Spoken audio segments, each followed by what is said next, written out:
Third time, but thankfully I spotted it. So yeah, I decided I'd give some love to the alt tech platforms and do one of these voice calls on Telegram. I have to say there was more updates announced by Telegram today. Telegram is probably the best alt tech platform, if you want to call it that, at the minute. Odyssey is pretty good as well.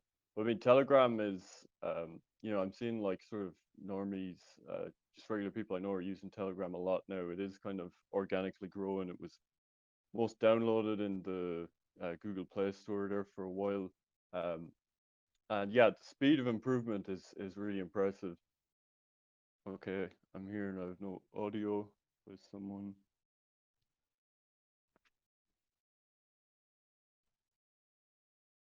Okay, apparently there's a tech issue again. Okay, how about now? Do I have sound? I'm gonna check with the chat I'm in. Hold on. I guess I have sound. Okay, sorry about this. It's a bit boomer tech tonight. Okay, now I can be heard. So this is my third time trying to start this voice chat, but I think I have it figured out now. But yeah, I was actually just singing the praises of Telegram, even though I can't work out how to start a basic voice chat on it. But yeah, I wanted to give some love to the alt tech platforms and try out a voice chat on here. I've seen other people do it. Nick Fuentes was doing it for a while. Millennial Woes has one on Mondays. Gerald Murphy has done it. It's quite a cozy format, and I think it's good to kind of use Telegram as our sort of base. Because obviously Twitter is very unreliable now, and Telegram is the kind of platform that, even if you're getting banned off things like YouTube or, BitChute becomes unreliable, you need something like a Twitter or a Telegram that you can kind of use as um, sort of a meeting point to direct people to whatever's happening. Because I think that's the future with censorship is, it's not really going to be like a diverse range of people in one subject matter on one platform. It's going to be these weird, like, sort of cults of personalities, like the prime example is Fuentes, where he can get banned off multiple platforms, but he kind of survives and thrives because people will follow him for his personality. They'll see something, they'll think, I want to see Fuentes' take on this, and they'll go wherever he is, even if it's a shitty game and streaming site or his own website. Now, I think that's really, in the long run, probably the only way around the censorship. But Telegram is quite a promising platform. I mean, they have updates out today where they're going to have video calls up to 1,000 members. This voice chat feature is pretty good. It would be a big benefit if they could move this to the desktop and they could have proper streaming, and I could connect a proper microphone. I mean, right now I just have like my headphones in. If they had video streaming, that would be a big game changer, because Durov, who runs Telegram, was really trying to make it like an alternative internet. He wanted to have everything here. He was trying to launch his own cryptocurrency for the platform up to last year, and they ran into problems with the SEC in the US, which said they couldn't do that basically, and he scrapped it. But yeah, I like the way he thinks in terms of trying to make it completely self-reliant ecosystem. It's on cryptocurrency. You can do streaming. It kind of functions as an alternative to a lot of platforms: WhatsApp, Twitter, YouTube, if he had his way. Okay, so I'm just reading the message that's coming in. Yeah, I think there was a few issues setting this up, but hopefully I'll have it ironed out by the next time we do this. But yeah, so I thought I'd give some love to Telegram, and I'll be taking some questions tonight. If anyone wants to send them in, you can send it on Entropy. I'll see it. The Buy Me a Coffee link is there, or if you subscribe to me on Subscribestar. Yeah, someone sent me a message saying that I should have the channel name displayed. I'm not actually sure how to do that. I guess I'll have to figure that out. So yeah, this is really just kind of a test stream. See how it goes. But yeah, I mean, in terms of what's in the news, obviously Afghanistan is the big thing.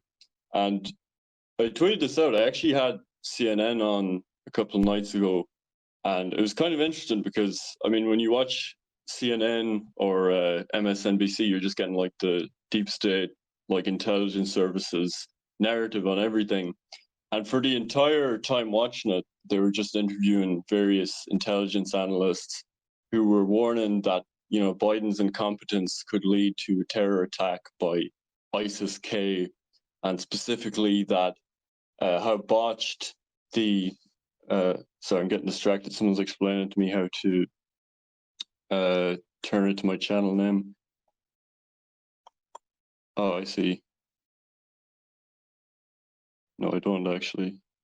Okay, never mind. So I'm getting distracted. But yeah, they were the whole thing talking about ISIS-K potentially attacking U.S. soldiers that were Okay, now I just realized I'm getting loads of messages because my personal account is visible now, so that could go badly wrong. But yeah, so the whole thing was this ISIS-K thing, and then the next day we have this terrorist attack, supposedly ISIS-K blowing up 13 U.S. service members. Looked very sus to me. I mean, I'm not sure. It's not like I'm going to say that the CIA did this directly or something. I'm sure there are ISIS militants. But in terms of feeding information to these militants, in terms of why the militants are there in the first place, I mean, Iran and Russia have both come out and basically blamed the US for. Okay, so apparently the quality is very bad. I'm not sure how to fix that. Yeah, apparently Iran and Russia are both blaming the US for moving ISIS fighters to Afghanistan, which seems very plausible. ISIS was confined to Iraq and Syria, and obviously we know with WikiLeaks and various other revelations that the US was directly supporting ISIS militants at the time of their formation. And it does seem to make sense intuitively that if the US is leaving Afghanistan now, that they'll want to turn it into Russia or China's problem. And, right back after Brzezinski promoted this doctrine of supporting Mujahideen in Afghanistan to weaken Russia, the plan was always that it would kind of bleed into Russia and that these fighters would begin to support Chechen militants, which could weaken Russia internally. And I don't think there's any reason to suspect that the American priorities have changed there in terms of trying to destabilize Russia and China from within. Afghanistan is right on the border with the Xinjiang region of China, where these Uyghur Muslims are, and there's obviously potential for militancy there. So if the US is leaving Afghanistan, it seems like the most likely thing will be that they turn it into some kind of quagmire for their potential enemies in that region.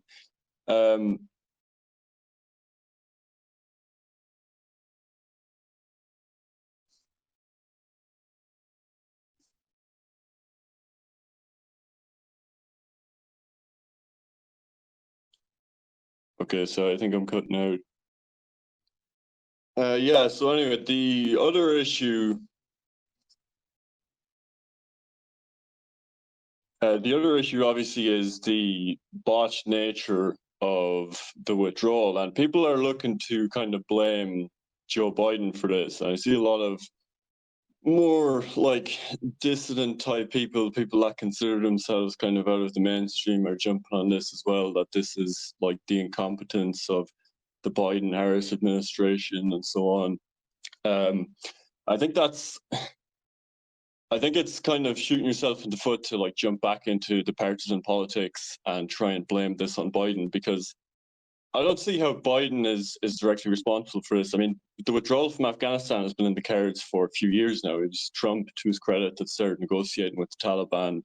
Obama, Biden, Trump, they all got elected on the promise to withdraw from Afghanistan, to take the troops out of the Middle East. Obviously, it's very difficult when the interests of the military-industrial complex and the intelligence agencies are other than that. But I mean, in terms of like blaming this on Biden, I mean, he's not particularly involved, I'd imagine, with the logistics of this, that would fall to the generals of the military. And I think the reasonable thing to suspect is that they did kind of intentionally botch this, in terms of like all the weapons that was left behind, in terms of the apparent like lack of security for the soldiers that were protecting the airport where this blast went off. Um, are we really to believe that this is like because of Biden having dementia or something? Of course not. Like the security state handles this stuff, and I think that if they wanted to make it go smoothly, they could have. And if it's a case of, he did this too soon, he should have delayed it. Well, Trump was criticizing Biden earlier in the year because Trump promised to withdraw in May. And he was saying that the withdrawal date for Biden was terrible because he was doing it close to 9/11, and he was pushing back the end of the forever wars and all this stuff. I remember back in January, all the memes when Democrats got in office, oh, the forever wars are back. And, the memes of like the drones with the pride flags bombing the Middle East and all this stuff, and all these conservatives that went anti-war when Trump was in office now were doing this like anti-neocon stuff against the Democrats. And most of those people have just flipped on a switch now that this happened. So I think like this is kind of the problem with all the hyper politics and the partisan politics shit, is everyone wants to use everything to score cheap points on the other side. And it just ends up where, you have these conservatives that were decrying how the deep state was against Trump for so long. And now they're like repeating the CNN, MSNBC narrative. I mean, I had CNN on again today just to see what their narrative is on this. And they've got like John Bolton on, and it's like neocon central. And now they're all talking about the possibility of going back into Afghanistan to deal with ISIS-K. So, I mean, this stuff is never ending. And you can pretend to be nuanced on it and be like, oh, well, of course, I want the end to forever wars. I just think Biden did a bad job or something. But I don't think that nuance really matters. It's kind of one of two options. Either you support ending that war and the withdrawal, and you accept that there's not really going to be a smooth end no matter what to a 20-year war. There's going to be hiccups. And when the entire intelligence apparatus and the security state is against that decision, they're going to find ways to scupper that and to make the president look bad and that. So I don't really respect the nuanced position on this. I think people should be kind of united in pushing back against the John Boltons and all these other war hawks that are trying to use this to gin up support for more military intervention in the Middle East now. I mean, I almost feel kind of naive because I thought with the Trump phenomenon and with how he ran on getting the troops out of the Middle East and how he made the Republican Party more kind of isolationist in its stance, I thought that was something that would remain in the minds of Republicans, of conservatives. But it didn't take much for them to flip back to Bush-era neocon stuff. I mean, I was looking at some of the Telegram channels and the Twitter channels, the more mainstream conservative ones, and it's like all the replies are like, Biden is so incompetent. Biden's putting America at risk by abandoning our allies and this stuff, and the memes about like Joe having dementia and all this kind of stuff. But yeah, I mean, all it took was for some of the sort of public-facing people of the Republican Party to go back to the Bush neocon stuff and to have this sort of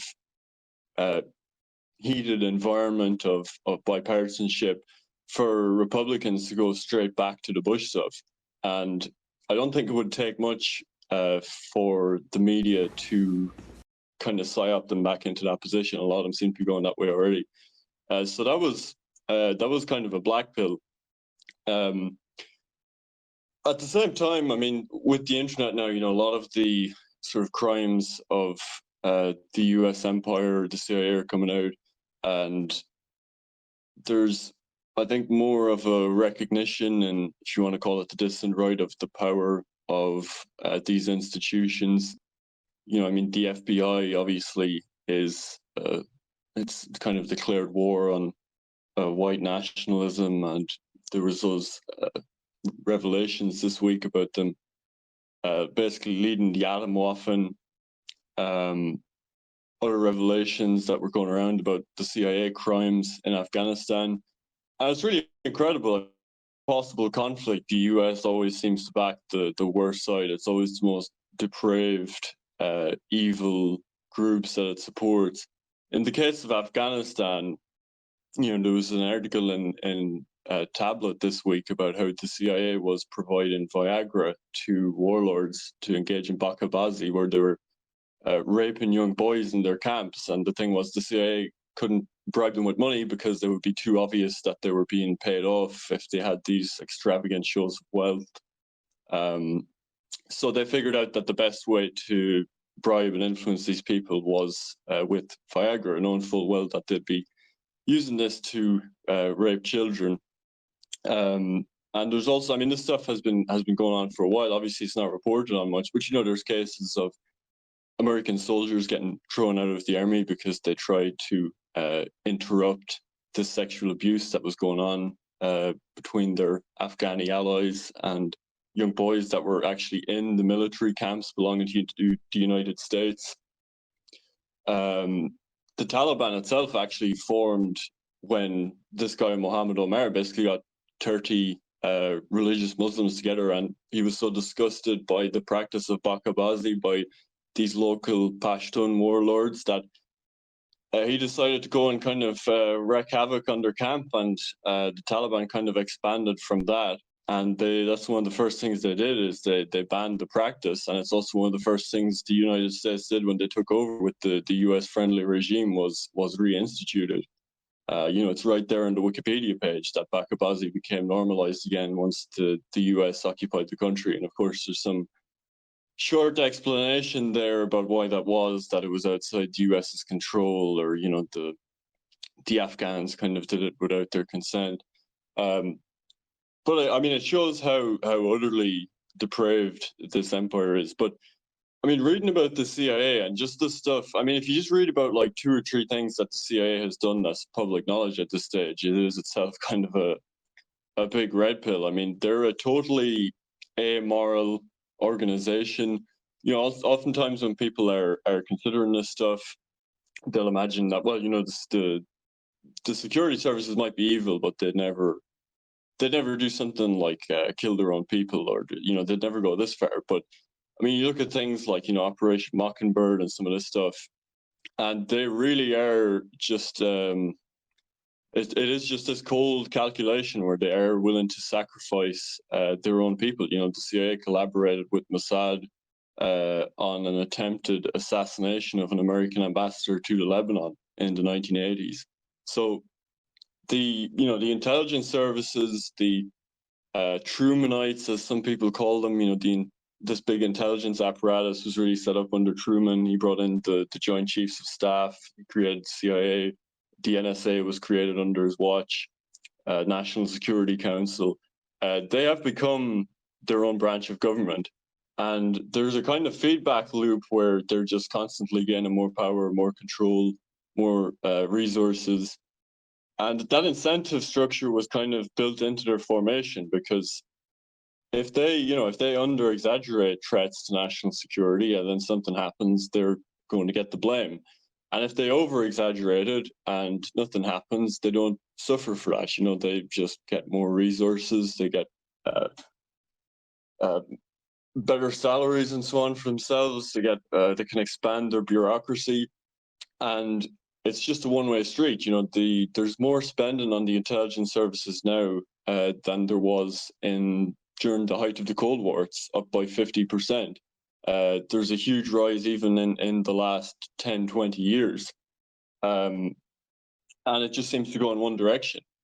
Obama had certain ideals I think he wanted to accomplish in terms of ending these wars as well. He did want to withdraw from Afghanistan, but that entire section of government was against him, and it's really difficult for politicians in those circumstances to do much. The idea people have of these decisions being top down is very much false. It's very much a bubbling up process where it comes from this permanent bureaucracy. And the only incentive of this bureaucracy is, there's a military mind, as I think C. Wright Mills called it that, the military mind that encourages and inculcates loyalty and conformity, and it's this permanent apparatus of people that are kind of in the know, that reward sort of unquestioned loyalty to the system, the promulgation of the system. And I think they are true believers in American exceptionalism. But in terms of what they'll do to accomplish that, it's purely a cold, rational geopolitical consideration. And looking back, I mean, you look back, and the CIA as an organization was set up to overthrow foreign governments, and maybe you can look at it now and you can say, well, it's obvious that when you set up an organization like that, it's going to end with the overthrowing of your own government. The same thing with the FBI. The FBI needs resources. The FBI has an incentive to expand its bureaucracy and so on, and so it has to create these fake terror threats and things like Atomwaffen. Where it's like all the time the people in these groups, even in the UK, it's like you hear about these cases in the UK, court cases, and it's like 16-year-olds with extreme autism that said online that they were going to make a bomb or something. Like pretty much everyone they catch on these terror charges are like mentally ill children and extreme autistic people. I mean, the FBI is just dedicating huge amounts of resources to preying on mentally ill, vulnerable people in order to create a fake terror threat and to expand their own power and divert more resources to themselves. So it's one of those things. It's like when you look at that process, I mean, how do you check that? A president that would try and go against that would, look what happened to JFK. I firmly believe that JFK was murdered by elements of the deep state, by Alan Dulles, the former CIA director. One of the main CIA assassin of the 20th century, Hunt, I forget his first name, but we have a deathbed confession from him where he said that it was rogue elements of the CIA, including himself, that were involved in that. And I think that was, Kennedy was probably the last president that really went against the security apparatus in terms of refusing the bombing of Cuba, refusing proper military action on Cuba, really pushing back against the generals. But I don't think any president would be capable of doing that now. I can't envision a scenario where some president, even if they kind of hide their power levels or something, could come in and overturn that. I mean, Trump maybe had a chance of doing it just because there was such a popular will behind him that he could attempt things like that were very unpopular with the permanent bureaucracy, and they could use the media to try and smear him and stuff, but it didn't really have an effect because he had this cult following. But of course, then they can gin up Russiagate, and they can find all manner of other ways to kind of subdue Trump. And of course, it didn't help that he filled his cabinet with members of the establishment. But yeah, I mean, I think that permanent bureaucracy, the intelligence services, the security state, I don't think there's no means through the electoral system or through any kind of reform where their power and growth is going to be checked or overturned. So the US, for the rest of its existence, I think it's just going to be a state that's kind of captured by these intelligence services. And in terms of like the discussions of who's really pulling the strings, and is it the JQ, or is it Davos, or is it the CIA? And you get leftists. There's a problem with leftists as well. Like, I follow Sean McCarthy on Twitter, and everything is the CIA, and everything is all our problems are caused by these Wall Street lawyers from the 1950s that were influential in the CIA that created everything. And I think it ignores other aspects that leftists won't touch. And if you want an honest look of who's directing the security state, you can't just look at, the names of the people that are, the Joint Chiefs of Staff, or who's the director of the CIA or whatever. You have to look at what really influences the direction they go in, and what really influences the direction of American foreign policy and of things like the CIA, the US military, is the Council on Foreign Relations. which is a Wall Street think tank, and the Council on Foreign Relations board of directors is over 50% Jewish, and it represents Wall Street, which is obviously massively, overwhelmingly Jewish. And the Council on Foreign Relations was only ever established to capture American foreign policy and direct it in the interests of Wall Street. The way that membership for the CFR works is very strange. It's not like you can apply to be a member or something. It's invite only. It's this inner club of the extreme elite.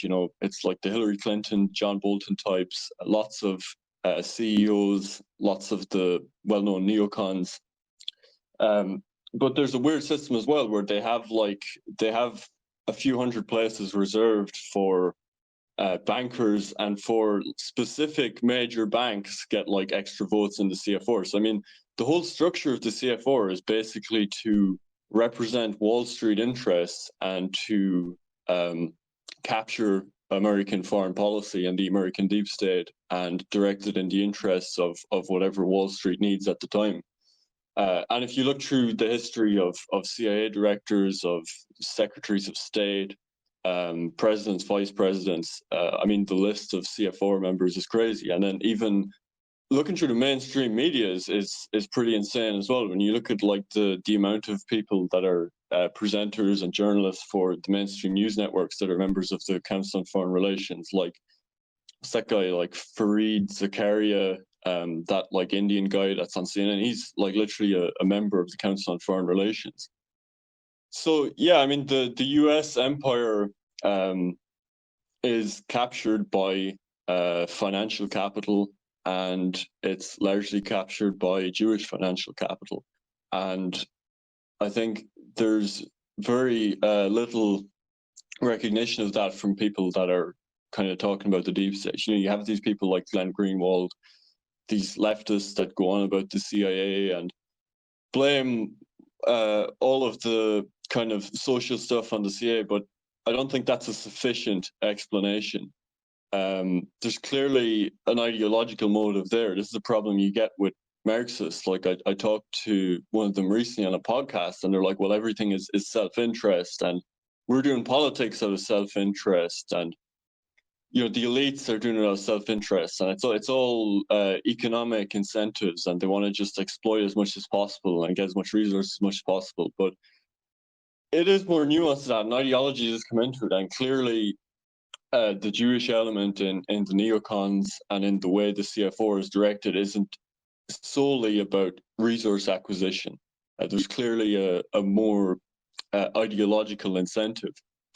So yeah, it's just some thoughts about like the nature of the US empire. It's been discussed a lot recently. I see some people are asking to get in. I guess this could go either way. I'm going to invite in Mastermind, and let's see what he has to say. Okay. Can you hear me? Okay, I guess he's dropped. Let's try. No, wait a second. Oh, I wasn't expecting this. Yo, what's popping, kid? how are you doing? Pretty well actually. Hey, I love your videos, and hey, thanks for the honor.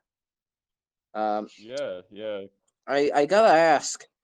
I saw your future Spencer, a couple of months ago, and he said that you were a Catholic or something like that. He obviously meant it as a slur, but my question would be, are you really Catholic? What do you think about Catholicism, all of that good stuff? No, I'm not. I'm not a believer in Christianity, to be honest. I was raised Catholic, but no, I'm not a believer. Yeah, that's a weird trend with like the like Brahmin type people, the Apollonians, where anyone that disagrees with them is like a Christian, because I think that's the only grounds that they can properly attack people on, is like this sort of weak Nietzschean critique of Christianity. Um, but yeah, I mean, I didn't really have a feud with Spencer. I mean, I was kind of his buddy Mark Brahman like was starting stuff, and I attacked him back. And I guess Spencer thought he had to side with Brahman because he's fully invested in the Apollonian project. But yeah, I mean, he's going in that direction. I think that stuff is complete Cringe. bullshit, cringe, ridiculous. Brahman's a sued. He doesn't understand any of the stuff he talks about. He's a really weird guy. I mean, I originally just had like some kind of philosophical disagreements with him, and he just turned it personal and started this weird feuding. So I'm kind of happy to leave those people to that, and I'm kind of looking forward to when his book comes out because I think it's gonna be kind of entertaining. It's gonna be slated so badly because from what I understand, it's not very Yeah. impressive stuff. Yeah. If I may ask, what's your religious position in life? You know, I mean, it might be personal, but just want to know. Yeah, someone actually sent one of the super chats is actually about this as well. So I'm gonna go through the super chats at the end, so I guess I'll answer that then. No But yeah, problem. I mean it was good having you on. Hey, thanks Where are you again, from? dude. Where are you from actually? You don't sound Oh yeah, I'm fucking Argentinian.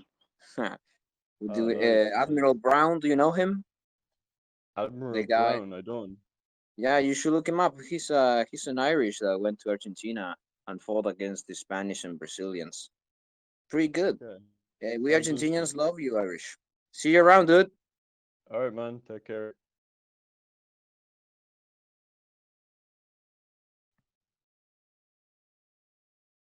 Okay, let me see. Should I add another caller or will I have a look at some of the super chats? I wasn't actually really planning on taking callers. I was gonna just go on a bit of a monologue and answer some of the super chats. But I have to say it's very tempting with all the people looking to get in to see what happens. I'm sure someone could just come on and start name calling me, but that's part of the fun. Uh, let's bring in Stasha with the Quadriano avatar. Hello.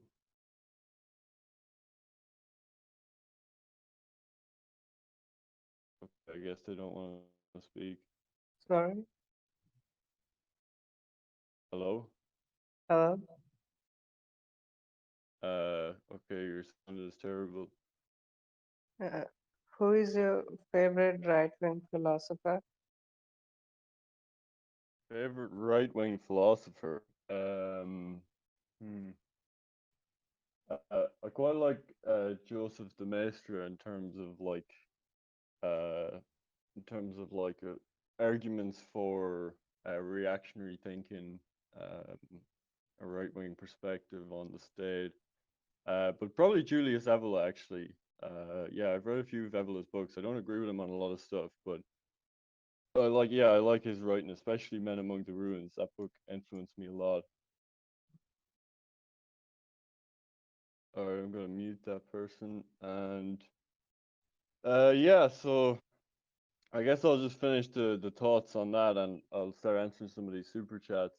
The other thing that I think is interesting is like the trend for kind of woke warmongering now. Like I saw a poll today in Germany, the group that the decision to invade Afghanistan was most popular with was voters for the Green Party, and you have people like Vosh now that regularly support this kind of military intervention. He was arguing about we can't leave Syria because that would be abandoning the Kurds. And it's always this kind of argument where there's some CIA-backed proxy that supposedly believes in like anarchism and liberalism, and it becomes this kind of utilitarian argument where it's like, well, military intervention is yeah, it's bad and all that, but at the same time, if we pull out, more people could die because of that. So they kind of use their liberal sort of utilitarian priors to, in a roundabout way, justify liberal interventionism. So I guess it's kind of a return to the roots for the neocons. They were all originally Trotskyites, and it may be something that the system has to push more in terms of right wing support for interventionism is probably at an all time low, and how are you going to get uh, conservative heartland voters in America to support spreading liberal democracy to the Middle East when the same system and the same beliefs are dispossessing them and destroying them at home, and when the same intelligence services are openly declaring them enemies and working to displace them, it's going to be more and more difficult, I think, for them to get the right on that kind of footing. And especially if you look at like younger Republicans, uh, in terms of support for Israel, it's at an all-time low. I think support for Israel among Republicans generally has fallen like 10% in the last 10 years. Probably, I think it was more actually, which is a problem for them. Um, so I think they'll have to rely more and lean in more on liberal interventionism, which they kind of are finding a way to psyop. You know, I see more and more of this where uh, this woke warmonger and stuff, where leftists are more open now about saying that they're for this kind of liberal imperialism to spread their beliefs, and they will just come out and say it now, like, well, if we're not in these countries, women are going to be oppressed and they're going to be taken out of school and all that stuff. I think that's something you wouldn't have seen even 10 years ago. It was still very taboo, being anti-war was the leftist thing, being against Bush and Cheney and all these like evil right-wing warmongers, and there was this idea that like the deep state and the American empire was people like Cheney. It was like conservative religious Christians like George W. Bush, and it was like a right wing position to be a war hawk. But they're slowly finding a way to integrate that stuff back into the liberal mindset, and I think that's definitely something they're going to lean on a lot more in the next few years. And of course, obviously, they're already trying to get the Republicans back on the war footing. The other interesting thing will be if Biden lasts a term after this. Um, I think it's looking increasingly unlikely. I mean, I think they always wanted a Harris presidency from the get-go. Even during the debates, I remember the first uh, Democrat debate, and all the questions to her were like complete softballs. It was like they prepared with her beforehand for what they'd ask and how she could get all her sound bites in. But she just polled terribly. She's just so unpopular. She's such an unlikable person. But again, it's kind of funny how the power dynamics work. Like they wanted Harris to be president, and now this way through the back door, they may well get that. I could see Biden doing Yeltsin and stepping down for some kind of undisclosed like health reasons or something, or that'll be his excuse, or they'll find a way to impeach him or something. I think they'll find some way to get a Harris presidency, and maybe you like Harris Hawley 2024, because I really do think, I don't think it's just optics. I think Biden actually did uh, go against the deep state, if you want to call it that, on this one. And I think you can see it with just looking at like the mouthpieces for the regime, looking at the CNN, MSNBC type response. It's the first time in his whole presidency where I've seen them just completely against him and using every kind of trope against him. And suddenly they're pulling out the is he fit to rule stuff, all this kind of thing. And um, if he keeps making decisions like that, I don't think they're going to tolerate him for very long. I don't think it would take much to get rid of him. So yeah, I'm just going to look at some of the super chats that were sent in. Someone, Jack Bolton, I don't know if he's listening. He actually sent this a few days ago.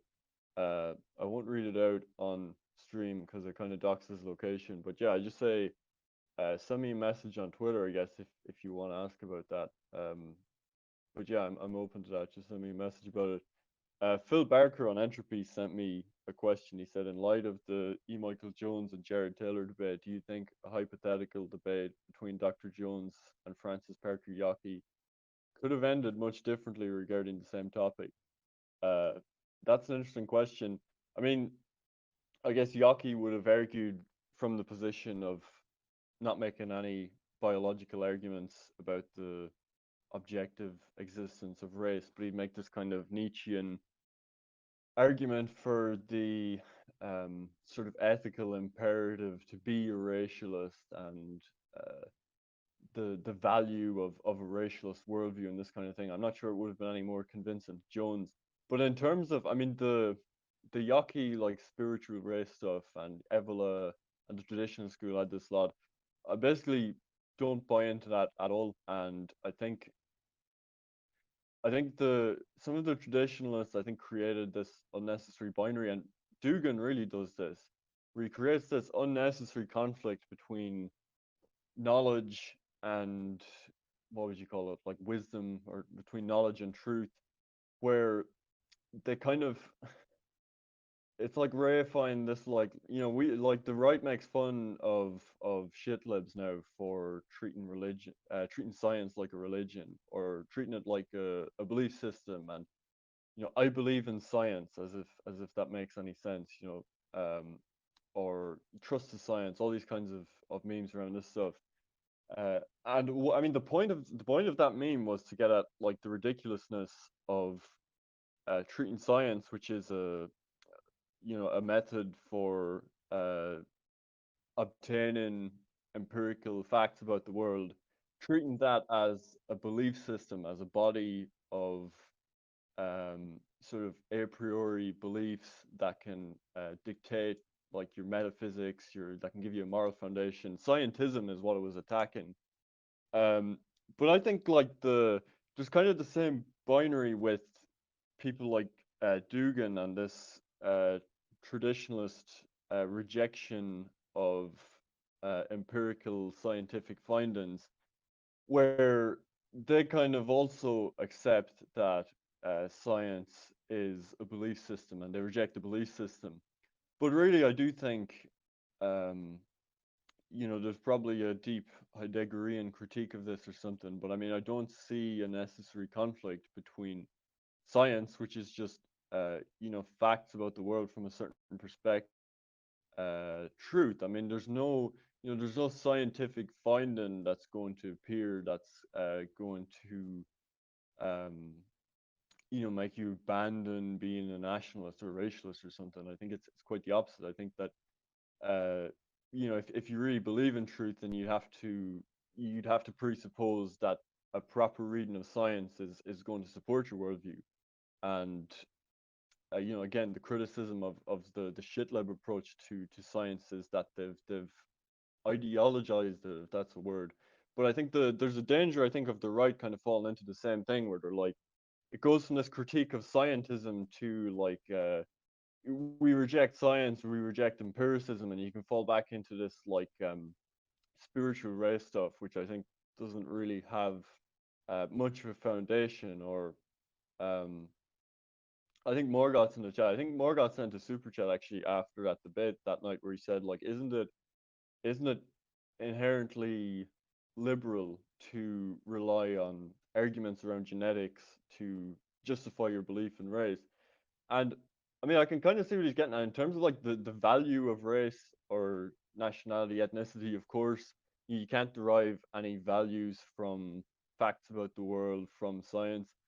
But in terms of that stuff necessarily being in conflict with a more traditionalist view, if you want to call it that, I don't see it that way at all. I don't think there is conflict. I think there are facts about the world, and you have to have the proper, um, philosophical tools and the proper metaphysics in order to interpret that. But if you do, then there's never going to be any instance of empirical fact that's going to like destroy your worldview, or that's going to contradict that. Um, I think it's just again kind of reifying this shitlib view of science. I think we should be careful not to like confuse scientism with the scientific method. I don't think there's anything in the scientific method that's really at odds with a more like a traditionalist worldview, actually. Um, so there's another super chat. Someone asked me on Subscribestar. Hold on, let me get up this message. Yeah, he asked me about something called PGP, public key, which is a way to send encrypted messages. I haven't actually heard of this at all. It sounds interesting. A way to, I guess it's somewhat like Proton Mail, but it can be used through any email to encrypt it. But yeah, I'm not familiar at all with it, but I'm going to look into it. So PGP encryption is what this person was recommending. Um, Someone sent a blank one. Thanks for that. Blank super chat. And then someone sent me another one on Subscribestar, Ivanovich. Uh, he said, "Hey Keith, what's your view on Alexander Solzhenitsyn and on monarchy, the Russian monarchy?"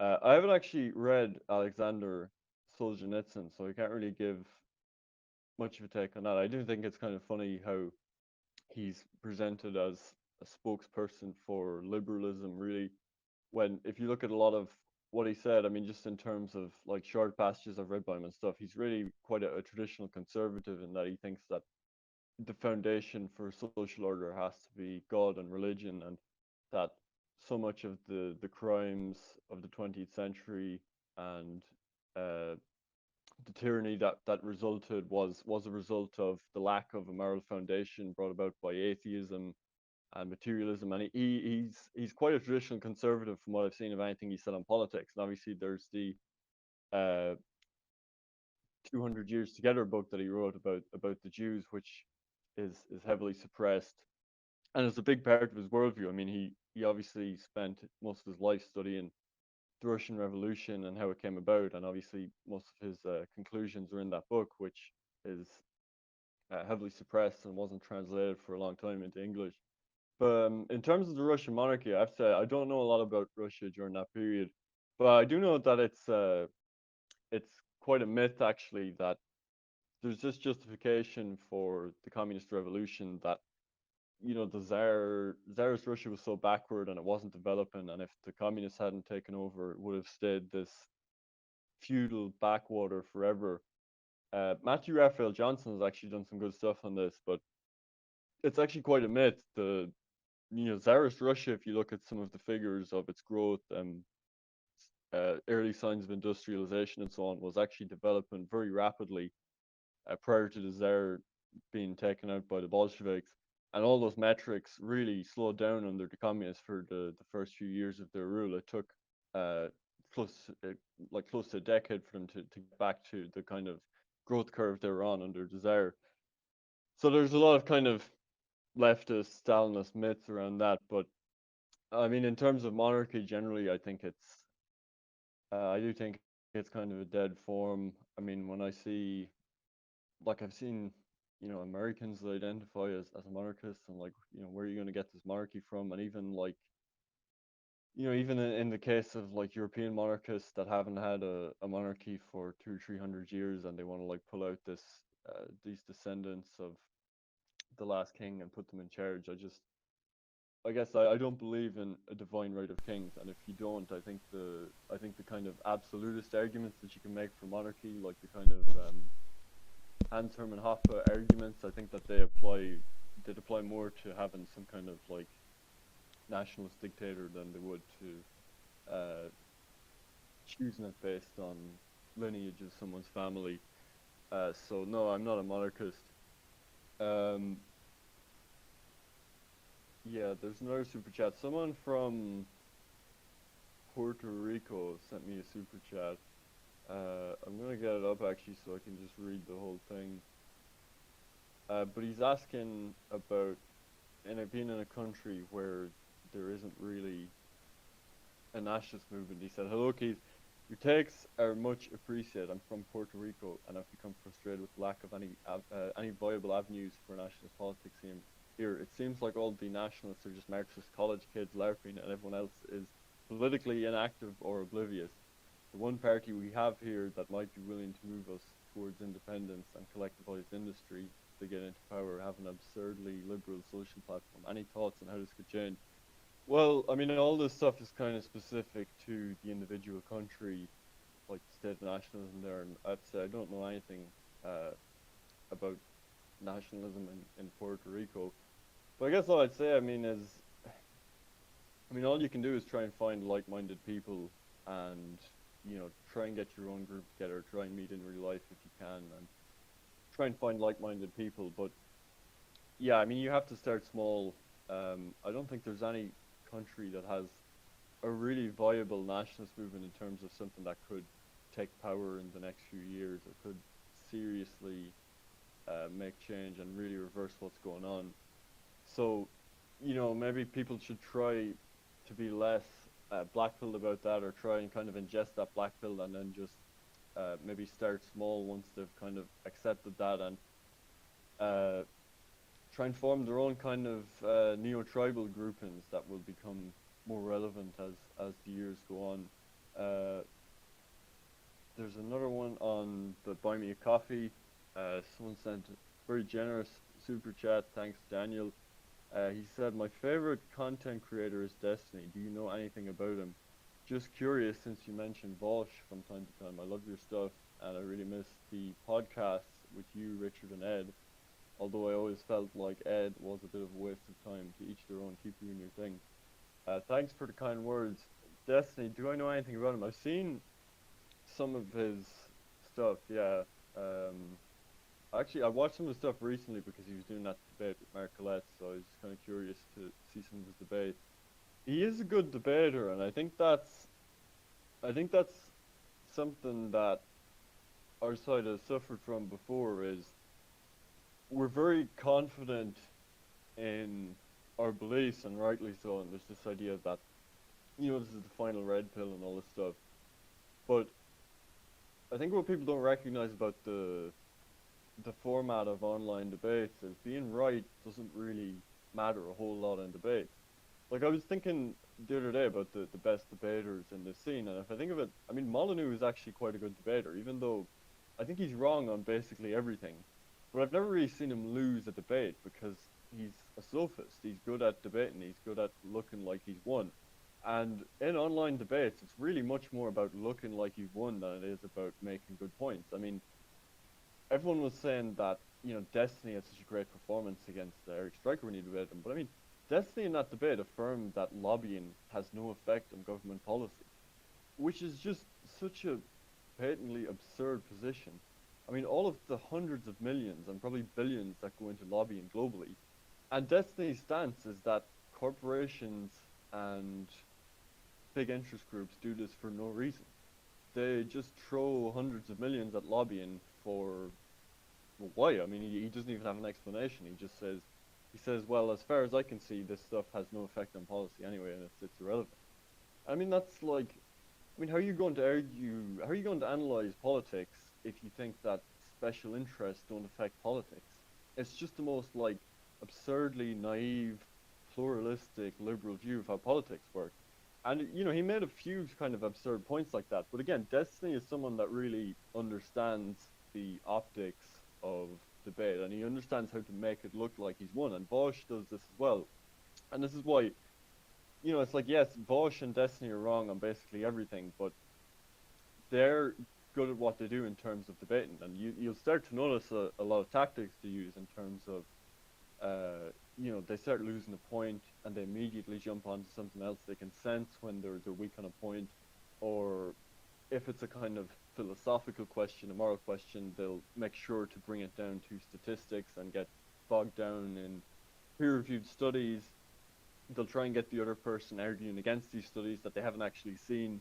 And, you could actually learn from watching Destiny and how to be a sophist, because he can win debates even where it's a topic that he has no clue about and that he's not even familiar with, because he has all of these debate tactics where, again, citing studies and then trying to get the other person to, sound uneducated by just outright denying studies, or trying to get them to argue against, peer-reviewed research on the spot that they've never seen before, or, switching from moral questions to questions of, empirical data, immediately jumping off a point when they feel they're losing it. So yeah, I mean, Destiny and Vosh have made their living off that. They've made their living off sophistry. I think it's very contemptible. And Destiny, I think, is the only person on the internet who's willing to unironically defend neoliberalism. And he's expressed some kind of hawkish sentiments as well on foreign policy.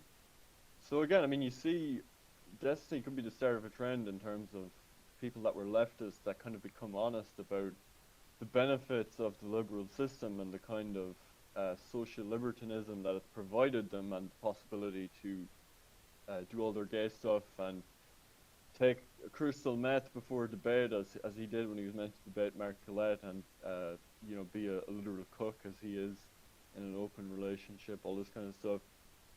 I mean, sure, I think you will just see more leftist types just embracing this stuff, and like Destiny just kind of going all out on neoliberalism. But yeah, I mean, I just think that's the only thing I really have to say about Destiny. Is that's an interesting phenomenon. Is supposedly a lot of people have been converted, if you want to use that term, from the alt right to liberalism by watching Destiny debates, and it's simply because he projects power and he maintains the optics of being the victor of any debate he's in, even if he's clueless on the topic. And it tells you a lot about the psychology of people that are engaging in politics on the internet, that are um, forming these kind of parasocial relationships with streamers. When the alt right had energy, everyone wanted to be on the alt right. You know, when Spencer was like BTFO and Sergen in the debate, you know, suddenly everyone was switching from skepticism to the alt right. And I think there's just a mass of these types on the internet that follow this stuff for entertainment. And I mean, it's something that I can't really relate to, but it's something I've encountered a lot in the last couple of years. Is like you find people that ape the politics of someone that they consider to be alpha or they consider to be a winner, and then they turn on a dime when suddenly it seems like someone else is like that. Or some people just have they're seeking like contrarianism. They're seeking like the dopamine of BTF-owned people on the internet with really contrarian out there takes. And I've seen people like this in the last year that were like agreed with me on everything, and then suddenly like owning the more conservative type people in nationalism became an end in itself for them. And then it's like, well, I can own them better with like Marxist Leninism, and then suddenly they're like unironic Marxist Leninists, and it just seems like, I mean, there's no ideological coherence there. If you ask them, do they believe in labor theory of value, they wouldn't even know anything about it. They haven't actually read Marx, but they like the optics of Che Guevara and Lenin, and they like to tweet provocative stuff about liquidating landlords. And they just kind of pick up over time that this is a better way to be contrarian on the internet and to score kind of optical victories against people they don't like, which is generally conservatives. And yeah, that's something that's kind of amazed me in the last couple of years, is how many people form their beliefs on the basis of this, on what's going to give them like cheap optical victories, um, what's going to give them the most contrarian take. It's something I can't relate to at all because I've always been kind of like autistically obsessed about figuring this stuff out and just coming to whatever I think the truth is. But yeah, that's something I've had to kind of accustom myself to. It is actually most people don't really think that way. Even in like dissident circles, most people are there for entertainment. They're there for the drama, and they have a way of forming political beliefs that I just can't really relate to on any level. So I think it's important to try and associate with and surround yourself with people that are uh, equally sort of autistically fixated on their kind of first principles, people that are actually radicals. Because there's a difference between a radical and an extremist. And, you know, that other type I mentioned, the person that's jumping from contrarian position to position, you know, I've seen people in the last year go from like fascism to a kind of like third worldist anti-colonial nationalism to unironic Duginism and then to Marxist Leninism, like all in the space of a year. And it seemed like the only thing that was motivating them the whole way was, how do I get as many BTFOs as possible over the stupid conservatives? So again, that's something I can't really understand, but it seems to be a big motivation for people, and it's why people like Vosh and Destiny are so popular, because they're able to manage optics and project power and sort of manufacture victories like that. And it helps when they're so promoted by the system as well. Um, Aiden sent a question through Buy Me a Coffee as well. He said, what would you say is the biggest rhetorical mistake people in our circles make when talking to the non-converted? Specifically, what mistakes are made speaking to normie conservatives, normie libs, and leftists specifically? Well, it's funny, it's kind of a related question, actually. I think, and I've thought this for a while, that one problem in this movement is that people get red pilled. And what is getting red pilled? I mean, getting red pilled for me, and I think for most people, isn't like discovering that racial groups have different levels of IQ, or that there's a study that shows that multiculturalism creates lower levels of social trust or something like this. No one actually really gets red pilled by that stuff because a lot of liberals know that stuff and they don't care. What's the difference? What's the difference between the liberals that move out of areas that are majority black and that know about the crime and that may whisper this stuff under their breath, but they're not red pilled, they're completely attached to the system, and people that are in the dissident right, if you want to call it that? Well, the difference is it's really a moral conviction. The red pill is really more a moral conviction and a desire to change the world for the better than it is a realization of some empirical datum.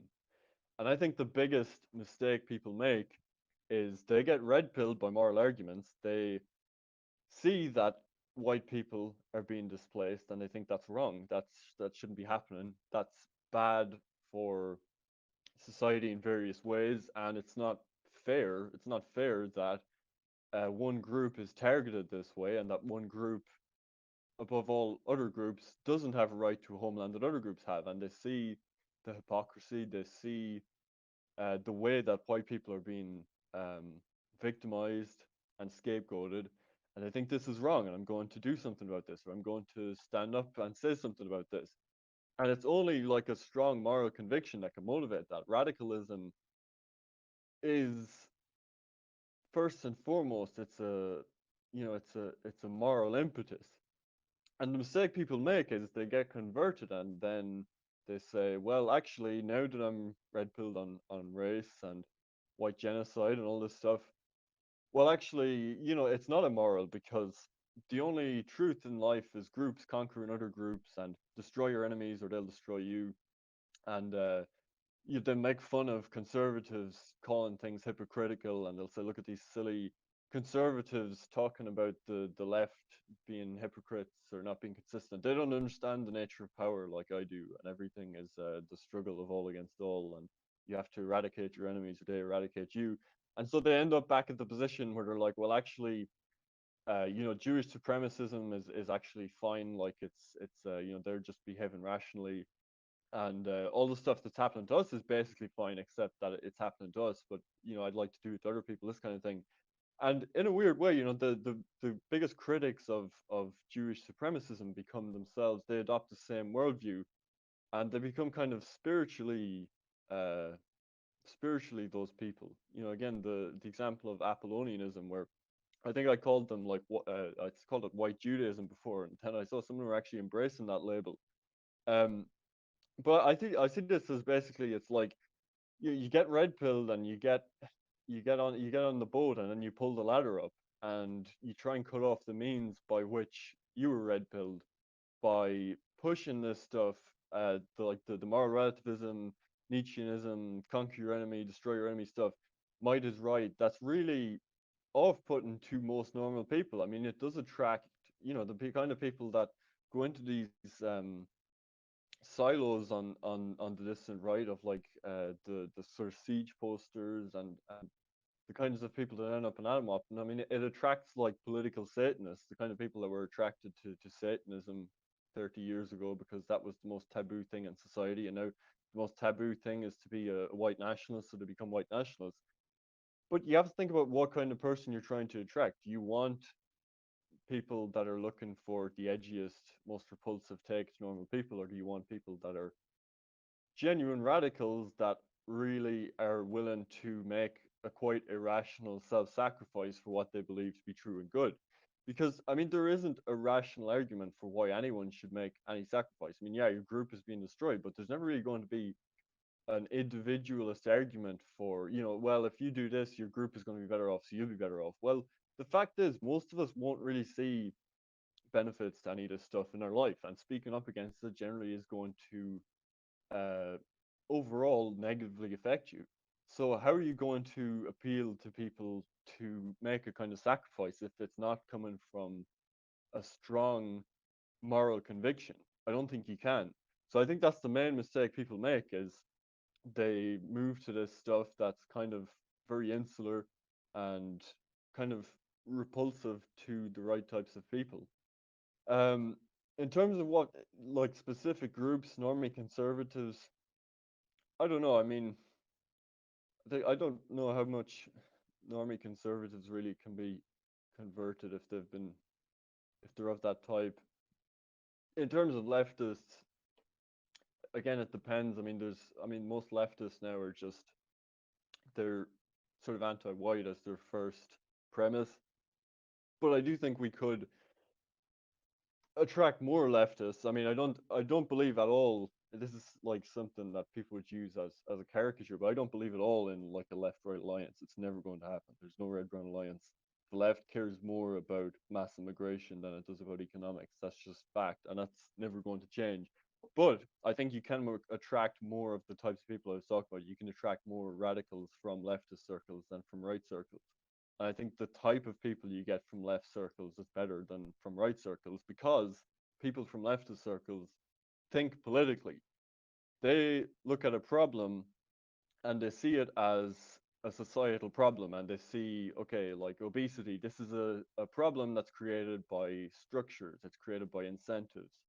And we can change incentives to fix these problems. We can sort of rejig the state. We can use welfare to encourage this kind of behavior, to discourage this kind of behavior, and that's how they think. They look at society as something to be shaped. Whereas normie conservatives are kind of it's inherently an apolitical position. They look at something like that and they say it's all individual choice. And if one country has a completely different outcome than another country, it's not because of policy, it's because of choice. And the instinct is always to reject the kind of structural uh, collectivist solution. And I just think it's a mindset that isn't amenable to trying to fix any of the problems we're in. And I mean, what of worth has come out of conservative circles for how many decades now? I mean, what do you have? Like Rod Dreher telling people to like run and hide in Hungary. Uh, the conservative solution to every problem is to deny the problem exists. If it's like environmentalism, they'll just deny that there's any kind of uh, the environmental effects of industrial capitalism are just fine. Or they'll just promise that a solution will just come about by free choice, by the free market, that someone will just manufacture something that'll fix all this. It's just that kind of instinctive rejection of I don't know if you'd even say power, but like the instinctive rejection of any kind of like meta explanation for any of this stuff is not helpful, and it's really hard to break. I mean, you see, there's like it's kind of a personality type. You even see it in people that are red pill. There's still people that are of a conservative disposition and people that are of a leftist disposition. And maybe it's because I'm more of the sort of leftist disposition, not in terms of political positions, but in terms of looking at the world that way. Um, but I just think in terms of a radical movement, you just can't build it on the conservative personality type. I'm actually reading a really interesting book at the minute called Hitler: A Global Revolution by Brendan Sims. It's a really fascinating portrait of Hitler. I was thinking of discussing on this. Maybe I'll discuss it another time. But he just looks at like primary sources, Hitler's own speeches. He kind of ignores the secondary literature and like historical consensus by mainstream historians on Hitler. And he just kind of looks at him in his own words. And it's a reevaluation of what he believed and what his motives were. Um, I guess I'll get into that another time. But yeah, this is something he notes a lot in the last chapter I read was that Hitler was very keen to appeal to try and win over communists. That he thought they were misguided, but he thought that they had the right temperament in terms of that they were trying to like take over the state and they had a revolutionary mindset. Whereas he really distrusted and didn't like the sort of bourgeois conservative types that was come over. So that's just something I read today. That's why I bring that up. But yeah, that's a really interesting book. I mean, one of the main conclusion from it is that the standard historians' understanding of Hitler is wrong. This idea that the consensus after the Second World War was that he was this kind of amoral guy that didn't really have a motivation. He's just, you can't understand evil.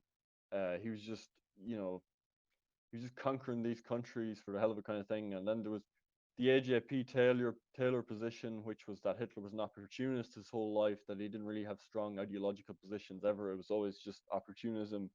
And Brendan Sims in this biography comes to very different conclusions, and he actually comes to the conclusion that Hitler's priority was always, he always saw the biggest problem for Germany since the First World War was when he became political, was Anglo-American Jewish capitalism, what he calls it. And he saw the twin enemies of Germany as being what he called Anglo-Saxon capitalism, the United States and Britain, and world Jewry.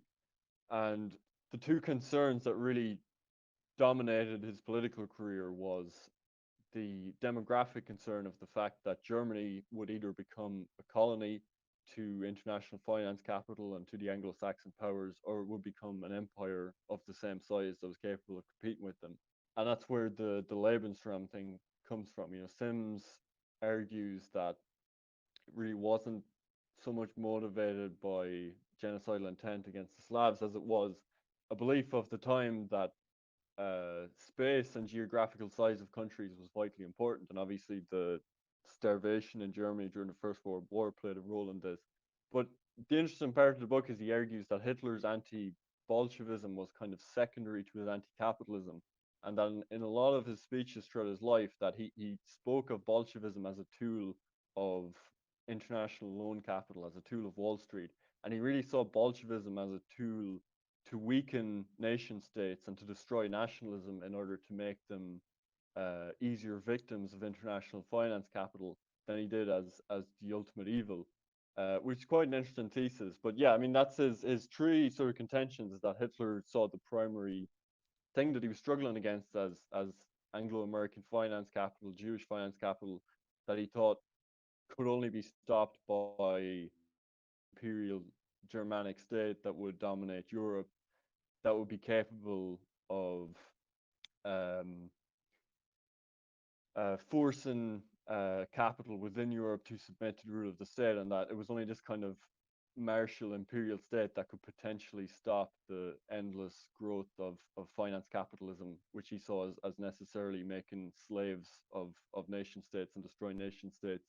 And the other contention is that the actions taken in terms of foreign policy was always with this kind of geopolitical imperative in mind, that Hitler always believed that either Germany had to become an empire of a scale similar size to Britain and the United States, or it would be destroyed, which he says was kind of a self-fulfilling prophecy. But yeah, it's quite an interesting sort of sober reading of the Hitler phenomenon. It's, I think, much less biased than other biographies. Okay, so Ali sent a question on the Buy Me a Coffee page. He said, an ethnically Pakistani born in the UK Muslim follower of yours quickly trying to expedite white Sharia and combat leftist degeneracy in my own community, would be good to connect. Have you read Traveling Home, Essays of an Islam in Europe by Timothy Walters, aka Abdel Hakim Murad? No, I haven't read that. Um, so you're trying to, like, okay, so I see. So you want to convert Europeans to Islam. Um, you're saying it'd be good to connect. Yeah, I mean, feel free to send me a message on Twitter. I mean, I'm not really, despite the rumors, I'm not really looking to convert people to Islam. But I guess I respect that you at least are hoping that we'll combat degeneracy or whatever. And Richard Daly sent a question. I think you started the voice chat with your private account, which made you accessible for private message. Yeah, you're correct. I noticed by the dozen messages I got as soon as I started the call. But yeah, this is a kind of a test stream, so I was bound to make a few issues. Carl Bueno said, I was red pilled by the alt hype alternative hypothesis. So I was convinced by studies, but I agree for the majority of people, they're just looking for a strong man to tell them what to think.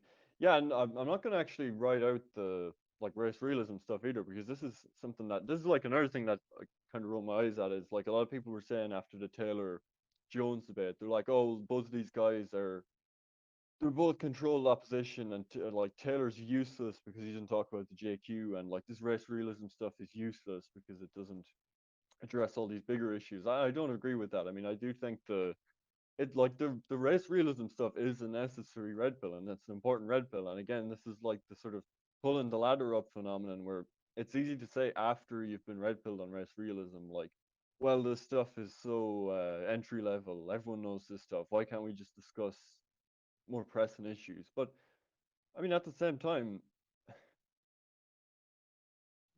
like I do remember going through the Amran archives and trawling through this stuff and really being fascinated by it. And you shouldn't assume. Some people say this that well, everyone knows that race realism is the truth, and so like restating it is pointless. But I don't see it that way at all. I think a lot of people I talk to that are like liberals or leftists, they really don't have any understanding of race as they really do see it as just skin color, as absurd as that sounds, but they've really never considered, um, biological differences and how groups can evolve in different conditions and how that can affect personality and um, mental traits and so on. They just do not consider it. And I think it really can be quite a red pill for some people. But yeah, I don't think, I mean, the red pill isn't just race realism. Obviously, there has to be, for that to turn into something with a political impetus, there has to be a kind of moral conviction behind it. It has to be political. So it's not sufficient, but it's necessary, is what I'd say about the race realism stuff. So I'll never say like, oh, Jared Taylor is a useless shill and like it'll be movement to be better off without him or something. I think it's good to have a Jared Taylor, even if he doesn't touch some questions. I think it's good to have someone that's his thing is just the race issue and that's it, and he's going to present that in as respectable a way as he can. I think it's good to have Jared Taylor's, it's good to have Kevin McDonald types that focus more on the JQ. I think it's good to have like these diversity of voices that they all have their kind of specific niche, and a lot of people get red pilled in a lot of different ways. For some people it is the JQ, for some people it is the race realism stuff. um and yeah, I mean, I'll never like want to like close off one avenue because I disagree with that specific person on something. Uh, so Daniel sent another very generous super chat. I really appreciate that, Daniel. Thanks a lot. And he's the one that asked about Destiny. He said, "Thank you so much for your reply about Destiny. I follow so many different people from so many different leanings and so on. I think Vosh is more or less a grifter, but the reason I love Destiny so much is because he's honest. Uh, he even has enemies in his own audience. But I guess, sorry, I'm having trouble reading this. I just guess I ask you to take Destiny more seriously than most of these other people. Yeah, like you say, he unironically defends neoliberalism, but he's one of the few honest political streamers. Trust me. You are too. I love you for the same reason. But to be clear, Vosh is not like this. He is basically a grifter. I hope you know what I mean. Yeah, no, I actually do. I do agree with that. Like, I don't think. Yeah, I don't think Destiny is taking his positions based on what's going to be the most popular. Like an example is the Kyle Rittenhouse stuff. He defended Kyle Rittenhouse and he defended gun rights in that case, where his audience was so much against him on that.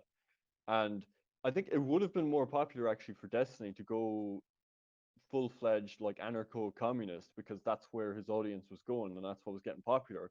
But he regularly pushes back against communists and anarchists and Vosh and all these types. So I actually do think like he is a genuine believer in liberalism. Like when I say he's a sophist, I mean when he's in a debate, all he cares about is winning the debate, and he'll use any kind of cheap tactic to do that. And he's not interested in like finding the truth in the debate, where he's like, what's this like middle position I can come to with this right winger I'm debating and see if my view is wrong on this. He's very convinced of his views and he's just trying to destroy the other person, make them look bad. But yeah, I do actually think he's sincere in his beliefs, and I also agree with you on Vosh. Vosh has done a lot of things in the last few months that just make him seem like he is kind of a shameless grifter. Um, and the way that he's taken these hawkish foreign policy stances is, I think is kind of shows his character and says a lot about his convictions. Uh, and then Daniel, with another very generous super chat, he says, "I actually would love if you would talk to Destiny. I don't want you to talk to Vosh, that would be a complete waste of time, but if you figure out a cool topic to talk about with Destiny, I promise it would be fun. I love it. Please make this happen, okay?" Um, well, I don't know, maybe. I mean, yeah, Vosh. I mean, I don't think people should debate Vosh, to be honest, because I mean, he just has so many positions. I mean, there's stuff about him like defending, child porn and some of the things he said about that. I just think some of the positions he has. I almost think he should be like off limits for people to even talk to him, to be honest. But I mean, just the thought of one of those debates sounds very frustrating to engage in. I would like to see Destiny debate Mark Collette, though. I was actually looking forward to that debate. Mark's a good debater. Obviously, I'm sure people know about that. Most people listen, but Destiny missed the debate supposedly because he bought what he thought was ecstasy, and it turned out to be crystal meth, and he went on like a 30-hour binge, and then was meant to do the debate, and he pulled out because of that. I would like to see that debate, but yeah, in terms of debates, I mean, generally I'm kind of against them. I think, like I said, it generally turns into which person is the best at sophistry, which person is the best at debate. Because if it was about who's correct, Molyneux would never win a debate. Um, Bosch would never win a debate, but they do win debates because they're good debaters. And I just find that stuff very kind of tedious. Like that's never really been my style. But I probably will have a debate coming up in a couple of weeks. Not confirmed yet, but um, I sent an offer to do a debate on the kill stream. Again, it's not confirmed, it may not happen at all, but it would be kind of a tag team match with me and someone else versus two left wingers about China and if fascism is capitalism in decay. You may have seen this Logo Daedalus guy who was arguing with him on Twitter. He claims that fascism was like a creation of Anglo liberal capitalism, which I think is such a patently ridiculous belief. So I've sent out the offer to Ethan Ralph to set up a debate there for September, but I'm not. It hasn't been confirmed yet. But yeah, that's just something on the debate question.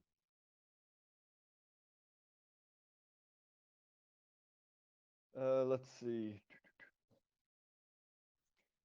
Scott C said, in the spring of 2020, you said the most liberal countries would have the worst outcomes with COVID. How has that prediction panned out? Today, Peru, Yemen, and Mexico have the highest death rates from COVID. I haven't actually looked at the death rates. I mean, I remember predicting that. I think I predicted that the US would have twice whatever the next country was in terms of deaths. I think that was actually correct. Um, Peru, Yemen, and Mexico have the highest death rates. Well, would they be liberal states? I mean, Yemen is in like a complete state of civil war and collapse, so I'm not sure you can really judge that on any kind of metric of like its political system or something because it's just in complete anarchy.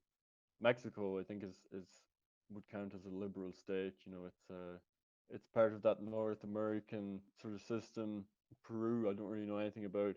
Um, but yeah, I think that's basically panned out. I mean, China obviously got it.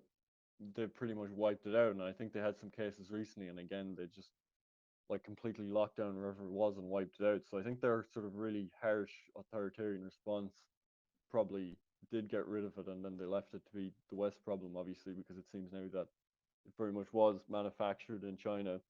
Obviously, of course, people will say that China are just lying about their statistics, which is possible, but I don't think so because they did really open up um, earlier than everyone else. But yeah, in terms of how that panned out, I kind of forgot about that. I haven't really looked at comparative death rates. I do think it's weird how Eastern Europe seems to have such low rates. I mean, I saw Poland has like 100 cases a day or something, which is like 5% of Ireland, and Ireland has maybe 10% the population of Poland. So I don't know. I haven't been able to extrapolate any kind of pattern in what's making countries do well or badly with COVID. But I mean, one pattern that does seem to be clear is countries that have worse lockdowns are doing worse with COVID. Ireland had the worst lockdown in Europe. And at the end of that lockdown, after a week or two, we had the highest case rates again.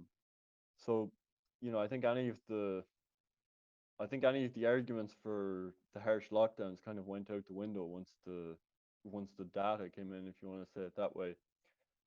Filthy Phil said, "Do you still think Richard Spencer is based?" Uh, Look, it's an easy it's an easy time. There's never been an easier time to dunk on Richard Spencer, but I think I've always liked. I mean, Richard Spencer was like with the first person I discovered in this kind of alt right sphere, so he probably had an impact on me.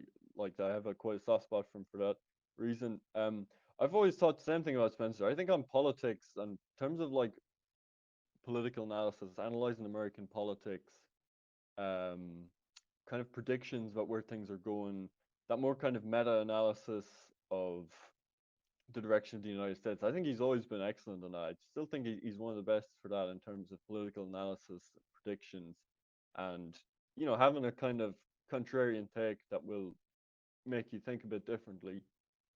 I think he's very good on politics. I think he's not so good on philosophy, and I think he's to his credit, he's smart enough to recognize that the rot of the West has this metaphysical root that can't just be solved with an election or with a political movement, that it has to be something deeper. It has to be a kind of religious solution. It has to be something more fundamental. And he's insightful enough to recognize that, but I think his solution is terrible. I think the Apollonianism stuff is like the worst possible answer to that. I think it takes that truth and it just has the worst possible solution in terms of what you do with that. And I think a lot of his, I mean, I just don't like his philosophy takes. I don't think he really understands Platonism. Some of the criticisms he makes of it, the whole like, oh yeah, it was correct to kill Socrates, contrarian take. I mean, that's kind of very basic like Nietzschean take. But I mean, actually, there's another way to look at Socrates where he wasn't. He's not this like shitlib rebel that's like destroying the nation state by rebelling against the established religion. I think Evola writes about this, that actually the Greek religion at the time, like the growth of the sophists and this kind of thing, and how popular the sophists was a sign that this kind of humanist rot had set in, that set Europe um, after the Renaissance, as the traditionalists would look at it, that same rot had kind of set in uh, this liberalizing Greek society. And actually, Socrates, what he was doing was, in his arguments and in the worldview he was presenting, he was trying to return to a traditionalist worldview that was built around, God and truth and the good. And he was pushing back against this tendency towards sophistry and individualism. So I think that kind of that's kind of characteristic of that Spencer sphere, is this kind of very basic Nietzschean take that I think just misses a lot. And yeah, I mean, I still like his analysis, but I totally disagree with him on solutions. Let's see. I think I just got another question. Matt said, "What do you think about Jay Dyer and the Ortho Bro part of the internet?" Yeah, I like Jay Dyer. And again, talking about the debates, I think Jay Dyer is probably the best debater of anyone I've seen, because he might not be he's not as much of a sophist as someone like Destiny, definitely, but in terms of Jay Dyer, he has a completely coherent worldview. I'm not saying it's true, but it's completely coherent. Every aspect supports every other aspect, and he can defend each aspect individually, and he can defend it from foundations in a way that it props up every other part of his worldview, to the point where he can justify his ethical positions, his metaphysics, his belief in the divinity of Christ, his belief that the Orthodox Church is the true church, all this kind of thing. He has a completely coherent worldview that he's hugely well read on each aspect of it, and he's also good rhetorically in how he debates. So I think Jay Dyer is the best debater I've seen. The orthobro part of the internet, I don't see it much. I don't interact with it much. I think there's one Orthodox Irish guy who I follow on Twitter who posts quite good takes. He's into the traditional school. He said he was actually converted by Jay Dyer debates. Um, so yeah, I don't know much about that part of the internet, but I think generally they have pretty good positions from what I see of them, and orthodoxy, if there's any part of Christianity that can really be the foundation for something good, I think orthodoxy would probably be it, in terms of it seems to be the least positive of any of the churches. And of course, they don't have a pope that's constantly coming out with stuff about refugees or whatever else the latest leftist agenda stuff is that the Pope will promote. I think they're definitely less positive than any of the other churches. So, but yeah, I don't know, like the orthobro part of the internet or that kind of community. I'm not very familiar with it. Um, someone actually, someone said Mexico has no lockdowns, and the question said they had the highest death rate. Yeah, I don't know about that. I don't really have. I'm not going to go looking at it right now. But yeah, okay. I think there's one other question. And maybe I'll let someone in actually, just to break this up a bit. Let's see. How about Slava? Hello, Slava. Hello. How are you doing? Hi. Good to talk to you. I had a question for Yeah, you. too. Do you envision that America as we know it will last another, let's say, 10 years? Or are we destined for balkanization and eventual secession? I know that the Republican Party in many cases is the loser party. You know, it's just false hopes. You just get political prostitutes like Lindsey Graham. But do you see any future for a, let's say, a separation, kind of like along the lines of a Soviet Union when it collapsed into 15 republics, that there's anything that they could potentially maybe split up, like Texas, Florida, or any of those other states where you have kind of more right leaning white people who believe in guns and Christianity and conservatism, and who just basically want to be left alone and live their Mhm. lives and not be inundated with propaganda and leftism like some of us are in liberal states. Yeah, well, I mean, well, I'm just gonna mute you so there's no feedback. Yeah, well, I mean, all empires collapse, obviously, and there's no reason why the United States would be any different. I think it would be hubris to suggest otherwise. I mean, the only reason you could say that an empire would not collapse is if there was some kind of great cultural cohesion apart from financial, which is usually what holds empires together. If there's some great cultural cohesion that would prevent that, but I think the United States has already gone through a kind of cultural collapse, and for the reasons you explained, that doesn't exist. So I think eventually the empire will collapse, and I think that would eventually lead to some kind of balkanization, because I think elites will kind of cut their losses with some parts of the country. I don't think there's ever going to be. I think a lot of the models people have for how they think collapse will happen are very, very wrong. In terms of there's the collapse model where things get so bad, people get so frustrated with the government, and then civil war happens somehow, or revolution happens somehow, um, or things just get so incompetent that you wake up someday and it's complete societal collapse, that the incompetence has gone to maximum level. That's not how I see it happening. I think 2030, I think the US will survive. This is something I've been looking at recently, is a world systems theory, which is um, kind of a civilizational theory. It's kind of I guess the best way to explain it would be it focuses on hegemony and how hegemony functions and moves between states. And it analyzes politics through a world system rather than the kind of Spenglerian analysis of the civilization as the ultimate unit. It takes the world as one system, especially with the start of capitalism in the 1600s. And it says that actually, if you analyze the world system as one sort of capitalist system, that you find that there's this division between core and peripheries and semi-peripheries, and that the way the international capitalist system works is there's always a core that is an imperial center and a hegemon for the capitalist system, and actually it needs a hegemon like this. And so this was originally the Dutch Empire. Originally the core, the center was Amsterdam. Then it was Britain in the 1700s, the 1800s, and it was the United States in the 1900s. And it's actually really interesting studying this because it actually has, I think, explanatory power. Because when you look back at this stuff, you see that there's a pattern that repeats with these hegemons where they there's a cycle that lasts about 100 years that can be broken down into 3 stages. And it applies to each one of these empires, where there's a first stage of about 30 years or 40 years, where they're the sole hegemon, they're the only game in town, there's no country that can really compete with them. This was Britain at the height of its power, this was the Dutch at the height of their power, and this was the United States after the Second World War.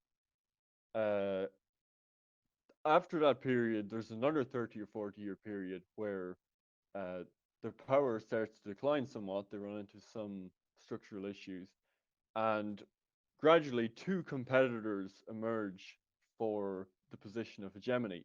So when the Dutch were prominent, the competitors that began to emerge for new hegemon status were Britain and France. And Britain ultimately won that battle for various reasons. The merchants in the Dutch Empire switched to the City of London. It became clear that Britain's navy was much more powerful than the Dutch. It was much more useful for conducting a global capitalist empire. Class relations were much better managed in Britain in terms of how kind of well subjugated the lower classes were to the merchant class. So there was various factors basically that led to Britain becoming where the merchants invested in as the next hegemon, and so that's why you have then the decline of the Dutch Empire. Same thing happened. What's interesting with Britain is Britain actually got two periods. So just to finish off on that first line of thought, so the third part of this cycle, there's a third 30, 40-year cycle. So there's like 30 years of the hegemon being the sole hegemon, having complete control.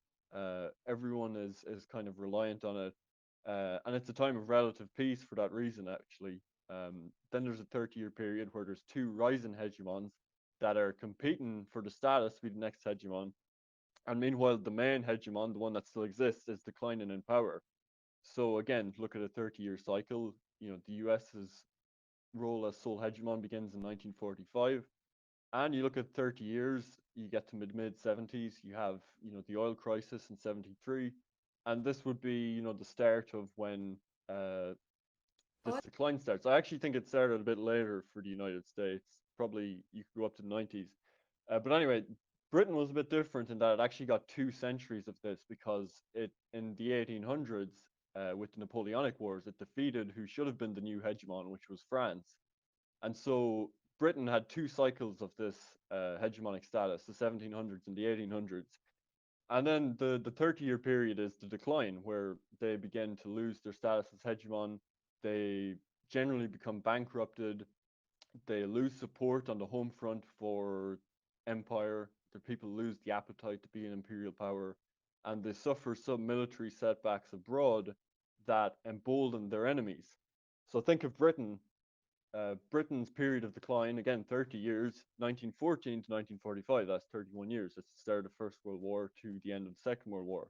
And that's the 30-year period of Britain's loss of hegemonic status. And you see all these patterns again, where by the end of the First World War, they're bankrupt.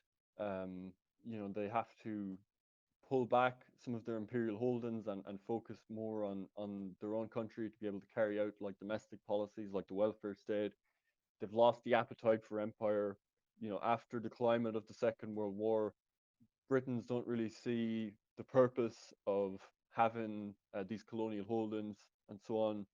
Uh, and of course, they suffer losses. The Irish War of Independence. They lose India, which was obviously hugely important. there's communist uprisings in places like Malaya and so on.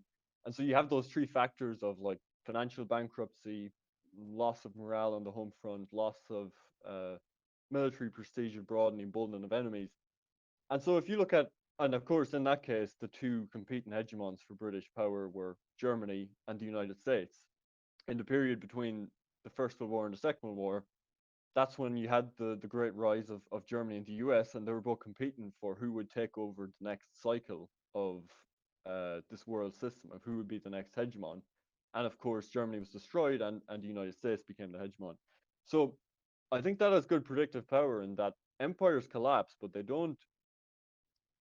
A lot of people imagine that the US is going to collapse, and it's going to be like a World War III with China. It's going to be a nuclear war. China's going to invade them, or else it's going to be like a military uprising, civil war, something like this. If you look at world systems theory, what I would predict is America's hegemonic status. It's the first period of that, the kind of spring of its status as hegemon was the end of the Second World War to, I'd say, around the early 2000s. I'd say 2001. Um, so it actually had a much longer period as hegemon than, normally it's 30, 40 years. America's case was 50. I guess it's not that much longer. And so America now would be in the second phase, which would be another 30-year phase, where there's should be two competing powers emerging as potential hegemon, and America should be starting to decline in its relative power and control. And you can look at, I mean, China, in terms of the rise of China, China's growth, the best way to look at it is in terms of a share of the world GDP. And if you look at it that way, China has grown faster than any of these previous powers, even the United States in the late 19th century, early 20th century. And it really mirrors a lot of the things with how the United States replaced the UK, and that the UK became this liberal financial empire. The United States in the 1900s, the late 19th century, was very much focused on industry, industrialization, isolationism.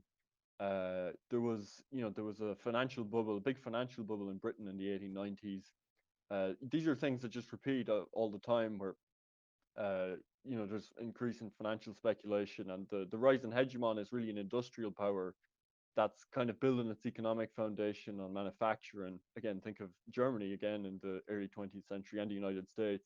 And so China has that role as the emerging competing hegemon now. In terms of what's the other one, there should be two competing hegemons. Some people would say Russia. I'm not so sure about that. I mean, maybe the EU, if it starts to show some more independence from the United States view of things, that would be a competing hegemon. But it certainly seems like China at the minute is kind of winning that race. So in terms of what that would predict, it would predict that by 2030, by the end of this decade, you'd move into the final phase of the United States' position as hegemon. And what happens in the last phase, so the first 30 years is complete hegemonic status. The second period is decline and the emergence of competitors. And the third phase is a 30 years war. But it's not always a hot war, um,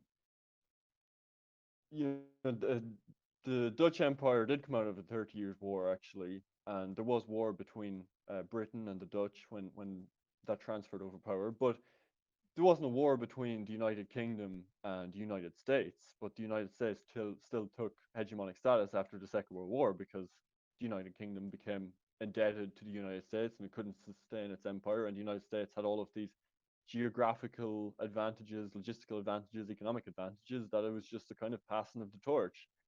And so if the prediction is that by the end of this decade, we'll move into the last stage, where actually finally you do have a very visible passing of the torch as hegemon status to a place like China. Well, it's kind of interesting that that coincides with the National Intelligence Council, which ran a group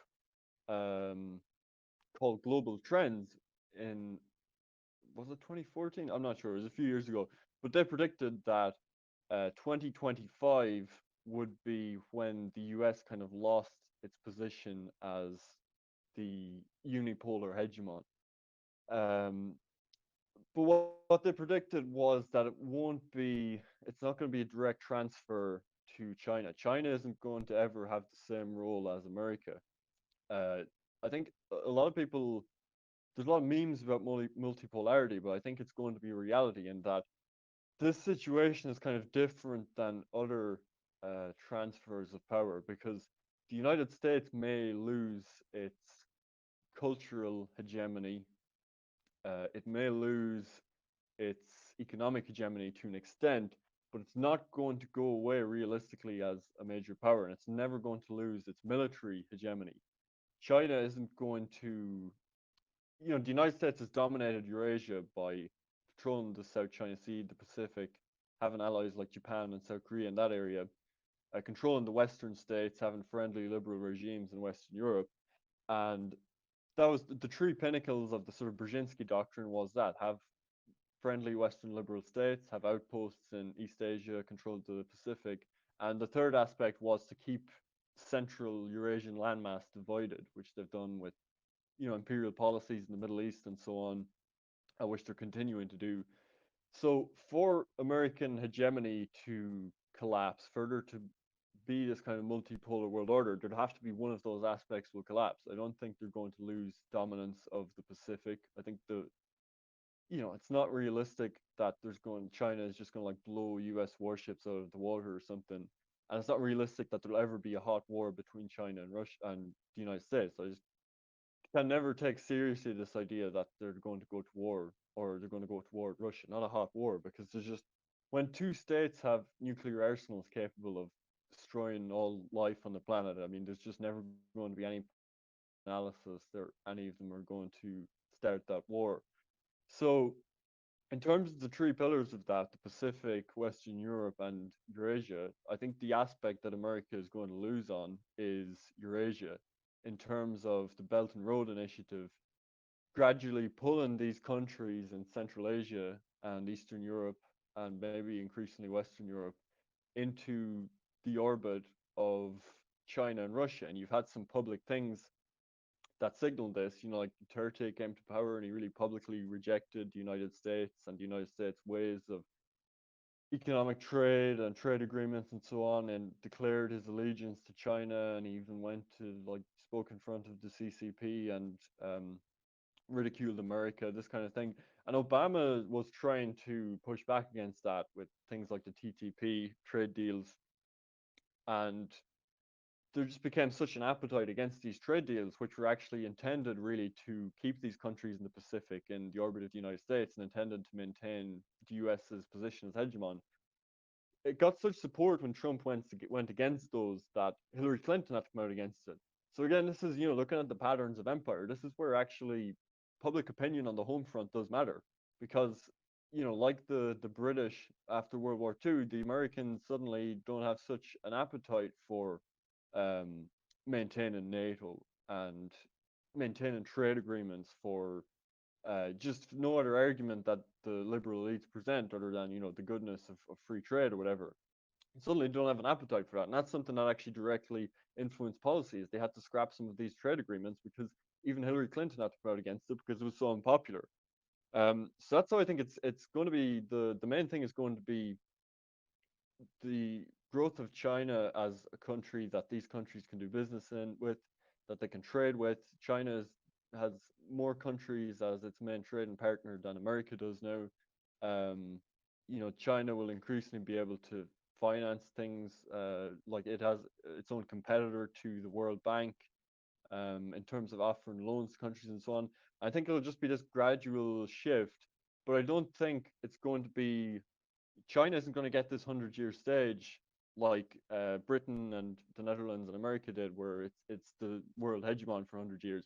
I think there is going to be a weird kind of balance of power between China and America most prominently, and also probably Russia and even the EU, and it will be something of a multipolar world. So yeah, I think the trends are that the United States is going to keep declining in these ways. It's going to run into economic trouble.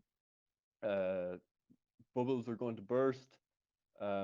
Morale on the home front, the desire to maintain an empire is going to continue to decline, as you see with some of the Afghanistan stuff. Just think 88% of Americans were in favor of the Afghanistan invasion, and here you are 20 years later, and patriotic Americans are kind of rhetorically cheering on the Taliban. So we're watching this process unfold in front of us. And the first aspect is economic, the second is that loss of cohesive home front, and the third is the emboldening of enemies. And I mean, just take a look at Afghanistan. You can see all of these patterns playing out with the United States. Toynbee, who studied civilization, said that every empire collapses because it starts with a creative, talented elite, and gradually it becomes a kind of bureaucratic, oppressive elite that just rules through holding the state apparatus rather than by any right to rule or any kind of talent or intelligence. And eventually that emboldens an external and an internal proletariat, what he called them. And yeah, they lose the cohesion of having a kind of nation state behind them. So I think that's it's gonna look like. I think it's gonna be a slow decline through the 2030s. And it's probably just gonna get worse by the decade. But I mean, the American people, I think, will ultimately benefit from the end of the American empire as much as anyone, because the American empire has declared the American people an enemy of the empire at present. So yeah, that's a quite a long answer to that. Someone just sent a very generous donation on Buy Me a Coffee platform. A guy, he said, "Very interesting work. Thanks. I really appreciate that. Whoever you are, a guy. Yeah, big shout out. I really, really appreciate that. It's very generous. And thanks. Thanks for listening in. Thanks for the support." Based Nietzsche sent a question. Do you think the modern DR discounts the validity of dialectical materialism too much? Many seem to be hard determinists. While essentialism is obviously true, environment and historical contingencies obviously matter as well. For instance, some people want to bring back some LARP Vedic system that was created when the only real techniques were farming. The shitlibs take the completely opposite view in which the human is a blank slate. Thanks. Dialectical materialism. Well, I mean, I don't accept dialectical materialism. I think there's value in kind of historical materialist readings of history in terms of, looking at political systems and outcomes more as kind of a product of geopolitical circumstance and you basically factors outside of this sort of voluntaristic view of how history advances and this kind of liberal view of kind of detached individuals making these decisions. But I don't really. I mean, the rest of your question, the Vedic system was created when the only real techniques were farming. Well, I guess this gets into the question of like how much of a relativist you are, and if you think that those philosophies and religious systems are completely contingent on environmental or economic circumstance, which obviously if you're promoting dialectical materialism, I suppose you do. But I don't share that view. I think that the Vedic system has a philosophical, spiritual coherence to it that isn't just like reflection of economic class relations at the time or something. But yeah, I mean, I think like a lot of these are false binaries. I mean, you said the shitlibs take the complete opposite view in which the human is a blank slate. I mean, yeah, if you recognize like biological difference and the impact of genetics and so on, then there's really no division between like human agency and geography and economics. I mean, all of these factors are just things that affect behavior. The makeup of people's genetics affects their behavior, economic circumstances affect their behavior. I think a lot of times, I don't know, these debates, I don't really see like how there is a conflict where it becomes like, well, which is the driving force? Is it biology, or is it economics, or is it ideology? I mean, all of those interact in this kind of intricate way where you can't really take one of those things and say that like causes the other. It's ideology is like a product of economics, and economics is the creation of ideology, and people's genetics affect what kind of ideologies they have, but also ideology can affect the direction of genetics, because it can, ideology and religious belief systems can affect breeding patterns, like Mormons, multiple wives, whatever. So I mean, anytime I see people try and like abstract one of these and be like, well, ideology is what uh, causes everything, or economics is what causes everything, or biology is what causes everything, I just think you kind of run into, um, I think it just causes unnecessary confusion and reification. But I may be misreading your question, to be honest, so I apologize if I am, but that's just kind of my instinctive reaction to seeing a question like that. So that's almost all of the questions. Um, Alexander Schaefer says, what are your concrete metaphysical beliefs? What do you think the ground of all being ultimately looks like? And how do you derive objective moral principles from your metaphysical position? All the best to you, Keith. That's a hell of a question. Maybe if I read this earlier, I could have went off on a bit more. But I guess if I had to put a name, my concrete metaphysical, I have a kind of perennial few things. I mean, if I wanted to pick someone that's maybe close to my beliefs, I found the Kyoto school, like Japanese Zen philosophers, is very kind of similar to my view on metaphysics. Like German idealism as well. Like I think kind of the philosophy of Schopenhauer is like as far as one can go with philosophy, with like an empirical starting point to philosophy, which is kind of interesting because he saw then the Vedas and Buddhism as the concrete truth and as discovering the same thing that he had discovered.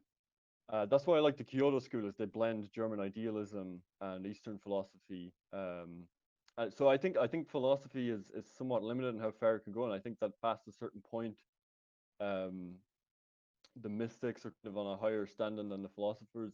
I think this is again something that's kind of difficult to have a coherent conversation about, because people have various meanings attached to these words that don't really correspond with what they actually mean.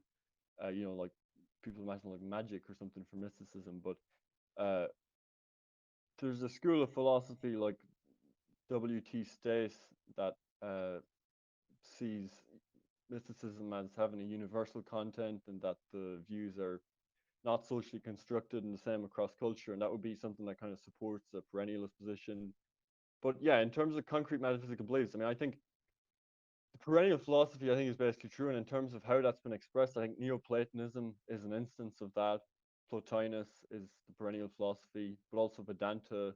Also, I think Buddhism, although people recognize that less, because it's seen as atheistic or whatever, which I don't think is really true. I think it's more sort of transtheist or panentheistic. Um, but yeah, it's quite a big question. I mean, I'm just kind of giving you a brief outline. And how do you derive objective moral principles from your metaphysical position? Well, ultimately, I think that the Russian philosopher Berdyaev said something that he was an Orthodox Christian philosopher. Actually, he said that good and evil. Nietzsche was right that good and evil don't exist, but the good does exist. So, in terms of objective moral principles, I think that the you know the manifestation of God in the world is truth, beauty, and goodness. And I think that in terms of moral principles, I think that the basis of ethics and morality is to manifest or realize those things in the world. And yeah, that's kind of how I conceive of reality. Reality is there's a scientist, Tom Campbell, who has kind of a modern scientific way of explaining it, which coheres quite well with like Neoplatonism and the perennial philosophy, where um, he's an expert in quantum physics and so on. His book My Big Toe presents this kind of long scientific argument for this, that the universe is reality is like a simulation, where consciousness is kind of playing itself out through the simulation and is attempting to manifest these kind of moral goods, which is I'm just kind of spitballing here, but yeah, it's kind of an interesting like scientific spin on what would be like beliefs of like perennial philosophy, Platonism, mysticism, and so on. But yeah, I guess I'm kind of rambling now, but I think that's all the questions. Um, Yeah, maybe I'll let in one more caller before we finish up. So if anyone wants to come in, just like tap the thing to request. Let's see, Indonesian phalangist. Well, I've had like weren't two of the what did I had two guys on. One of them was South American, so I guess keep it like multicultural. I'll bring in the Indonesian.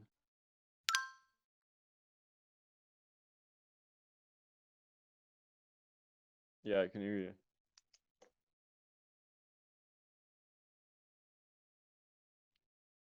Oh, I think I know. Yeah, you're the guy that replies to my tweets with all the memes. They're actually, it's actually it is actually good content to be fair. That might be one of the reasons I added you. I might well have recognized that name. Am I not following you? Okay, I'll follow you. I think you deserve it for all the memes you made about me.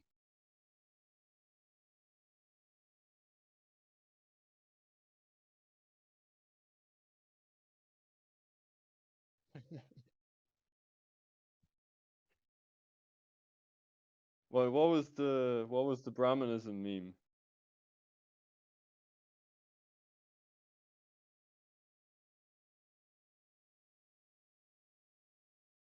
Oh yeah. Yeah, that's good content.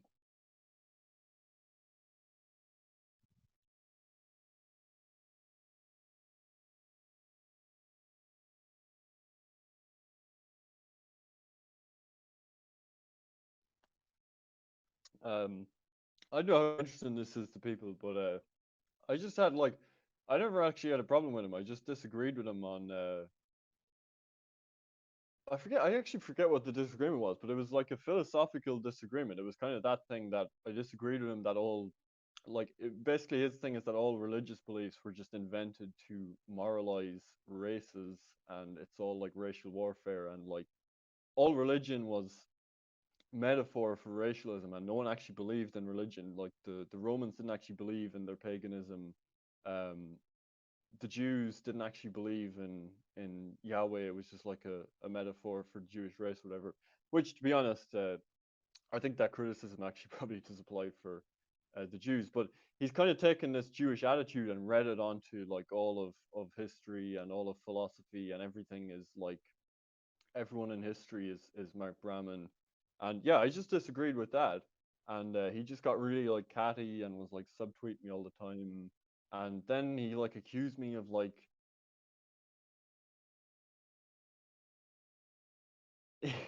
yeah, then he accused me of like making sock accounts and stuff, and then I just blocked him. And then he was replying to my tweets after he was blocked, and he was like accusing me of being like a Trump shill. And then Spencer came in. It was all very bizarre, but yeah, I mean,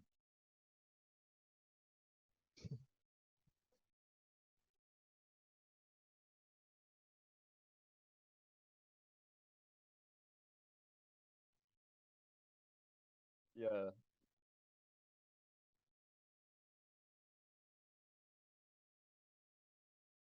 yeah, no, it was pretty funny. I mean, it's always funny to dunk on Mark Brahman because he's such a retarded boomer that like he doesn't get memes at all, and like every time he replies, he just makes himself look ridiculous.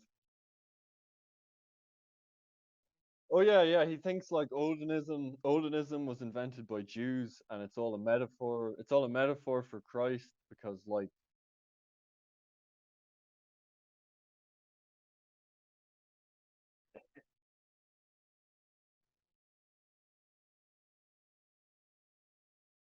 yeah, no, the Apollonianism stuff is retarded. Yeah, paganism, European paganism is Jewish.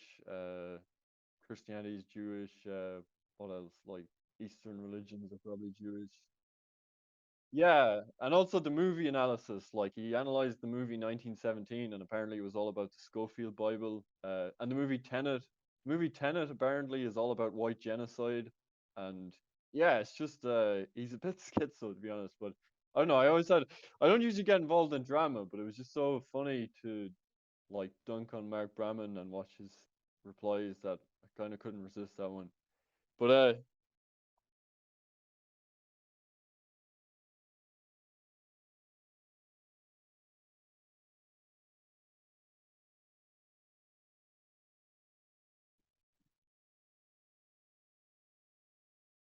Well, yeah, I mean that sphere of Twitter has like three insults. Either you're like a crypto Christian, you're an Amnat irony bro, or what's the other one? Um, yeah, crypto Christian, Amnat irony bro. He calls people gripers as well. Anyone that disagrees with him is a griper. Or yeah, a Trump supporter. That's another way he levels at people. But yeah, that's it.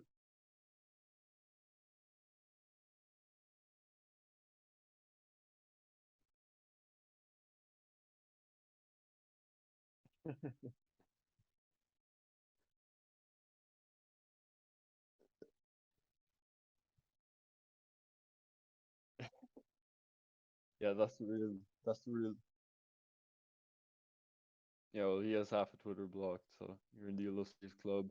But yeah, that's it, man. I think I'll drop you out there. I'm probably gonna finish up pretty soon. I just realized how long has this been going on? Wow, much longer than I thought. All right, man. Take care. All right, maybe I'll take one more call. Okay, Carol Bueno. I think you sent a super chat, so I'll let you in speak as well. Hey, how you doing, man? Can you hear me? Oh yeah, got the there now, Keith. No, fantastic to get talking to you here. Yeah, Been it's following for a right while now. Also a subscribe star as well. So nice one, man. Thanks.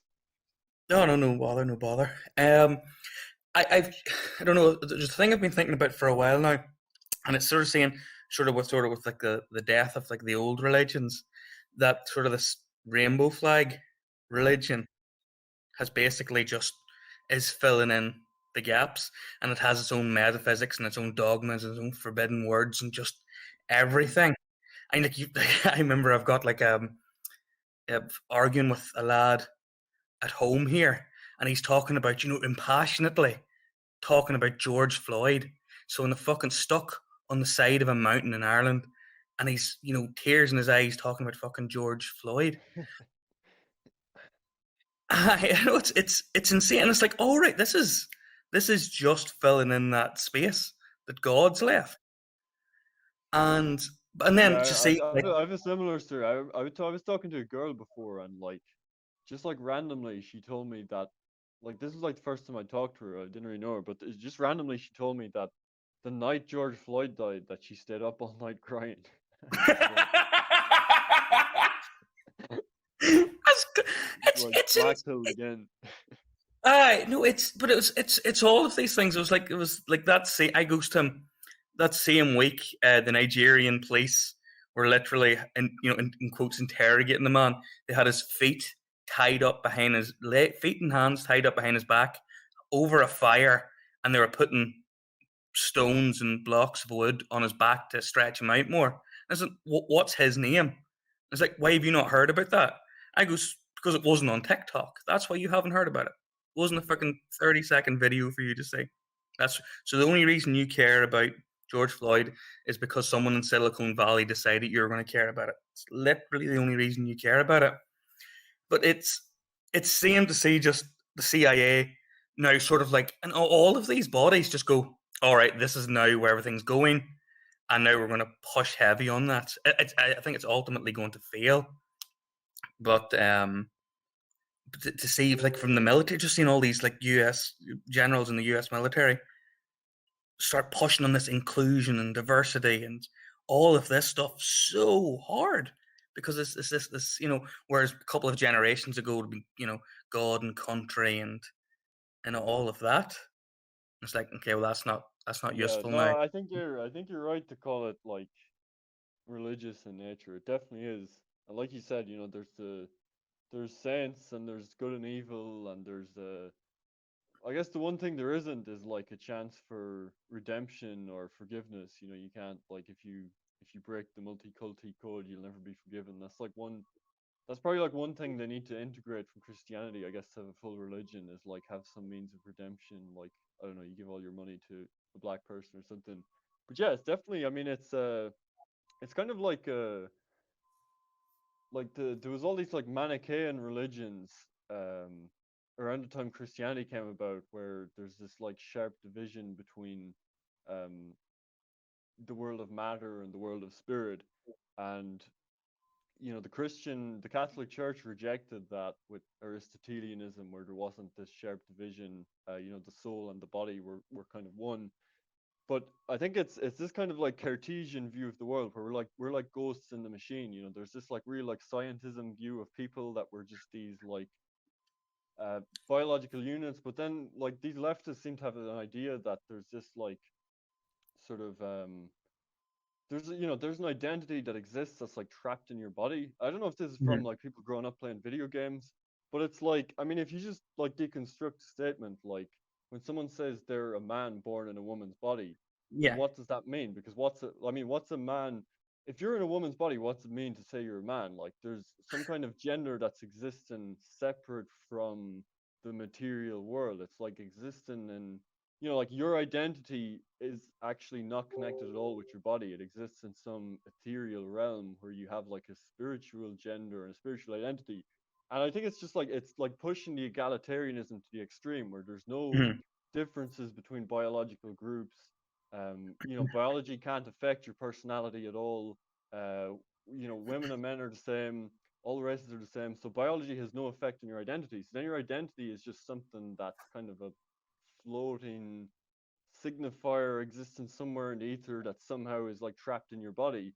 And so in a weird way, like the end result of like this extreme egalitarianism and, you know, this kind of scientism video game view of the world where we're ghosts in the machine, the end result of it is just, yeah, this weird kind of religion where like the point of the religion is to like liberate the psyche, liberate that unit of consciousness from biological limitations. And that's why there's this drive to transhumanism in this whole thing. Like the religion, I think the religion is like transhumanism. And that's actually, I did a video before about transhumanism and Judaism, because it was interesting. Like a lot of the people that push for transgenderism are from Jewish backgrounds. But what I thought was surprising when I looked at them, loads of these people have books about transhumanism, and actually their big political project is transhumanism, and they're like, you know, the transgenderism is just like the first step. So they really have made like the transhumanism thing their, you know, the whole basis of their worldview. And I think if you kind of follow it to its logical conclusion, that's like the end result of all this stuff is ultimately like trying to completely separate the psyche from the body and from the material world. And yeah, like you said, it's become, you know, people don't think about that or think what it means, but yeah, in people's minds, that is the kind of religion that they're following now. It was in that same evening there were three people there, and we're sort of arguing. And it's like I left school at 16 and all the rest, and I'd sort of like made these statements when relatively well read or whatever. And so one of the girls made some like sort of like shitty statement because she'd went to university, and so I decided, all right, well, I'm just gonna take you the fuck apart now. I've decided then, and it was just that. Whereas like the whole transgender thing, I went talking about Scotland, how people were actively being arrested for making correct accurate statements about biology on Twitter. And I says, do you think I should go to prison for this? And she went, I think maybe you should, because people kill them, and all her reasoning for it. But then I started like pushing her for 5 minutes, trying to get exactly out what she meant by that, what she meant by transgender, and what this all meant. And as you can imagine, had no fucking idea what she was talking about, and just sort of had to nod her head along. And I went, so after I said 5 minutes ago, you were looking to put me in prison for not holding a position that you do not hold. Like you accept that you're a religious person. And it was quiet. And it was because it's like it is because they're just getting this constant messages through TikTok, through social media, through whatever fucking celebrity they're listening to, over and over again. Yeah. And because anybody who would question it or push against it is sidelined or just completely removed off whatever bit of social media, this is the only thing they're hearing over and over again. And this sort of idea, and because it's such an absurd, ridiculous thing to believe, it's almost virtuous to believe it. Yeah, that's the thing, is like the incoherence of it is a feature, it's not a bug. Yeah. And I think like there's been like psychological studies about that where people believe something that kind of doesn't make sense intuitively, that they can be even more attached to that belief then, because it does become a kind of faith. And they kind of turn off their reasoning faculties on that subject. So yeah, I mean it's bizarre how it functions. I mean it functions so well for the elites. You almost wonder if like they just like sat down with like psychoanalysts and just like devised this stuff sometimes. But yeah, like you said as well, the social media is an underrated aspect of it as well. I mean, yeah, women under a certain age just get their whole worldview from Yeah, from TikTok social and media. Instagram and influencers.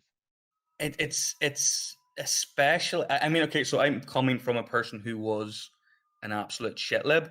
Like, I mean, just basic bugman scientism shitlib, and it was sort of like, but I'm going to challenge the race realists with because I know I'm right. So if I challenge them, I'm gonna win the argument.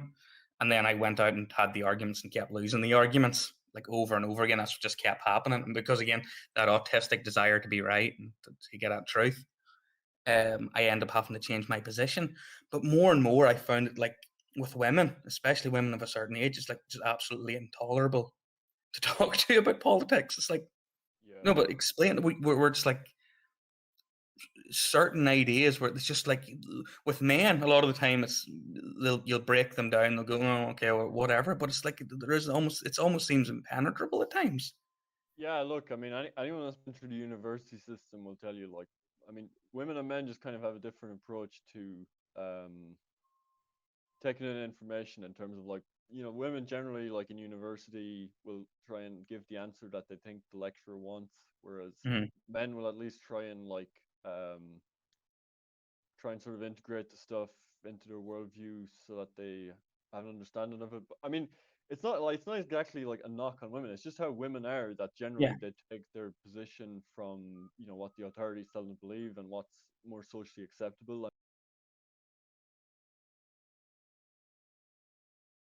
And fascists in Italy and so on. So yeah, that's just the reality. But yeah, I mean, it certainly presents a limitation in terms of trying to reason them out of those positions. Yeah, and it's like, do you? I don't know. My position, I'm sort of black-pilled on the whole thing, but I just think you make your communities, you keep arguing your point, you be a dick about it. Well, that's what I have to, because when I'm like arguing or debating, I'm a dick about it.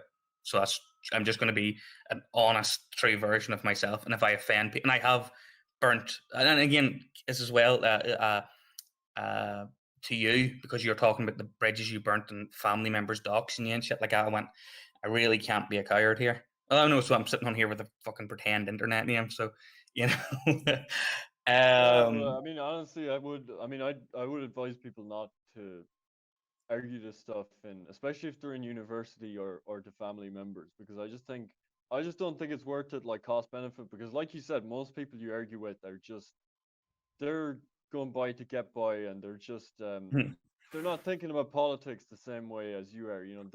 It's just for social approval. It's not something they're really concerned about, or even if you convince them of something, they're still not really going to have a great impetus to do something about it. So I mean, generally I'd suggest people, I understand like people need an outlet for these beliefs, and I have that desire as well to just like go and just like argue argue this shit with people all the time. But I think a better outlet for that is, like you said, to try and find like-minded people and have these discussions. People that are actually like ideological, that are radical, that do think about this stuff, and yeah, try and kind of build those communities. Because yeah, I think the trade-off in terms of like trying, speaking up in university and arguing with a lecturer or arguing with work colleagues, I think the trade-off in terms of the amount of people that get converted from that is so low that I generally advise people not to do that, because I think if someone's the type of person that's going to accept these beliefs, I think they're not going to be. They shouldn't be at the stage where they're going to be like giving you like blue pills, like arguments they got off Instagram or whatever. They should be kind of somewhat there already, I think I have had positive conversations, and I've definitely moved people's positions on it. But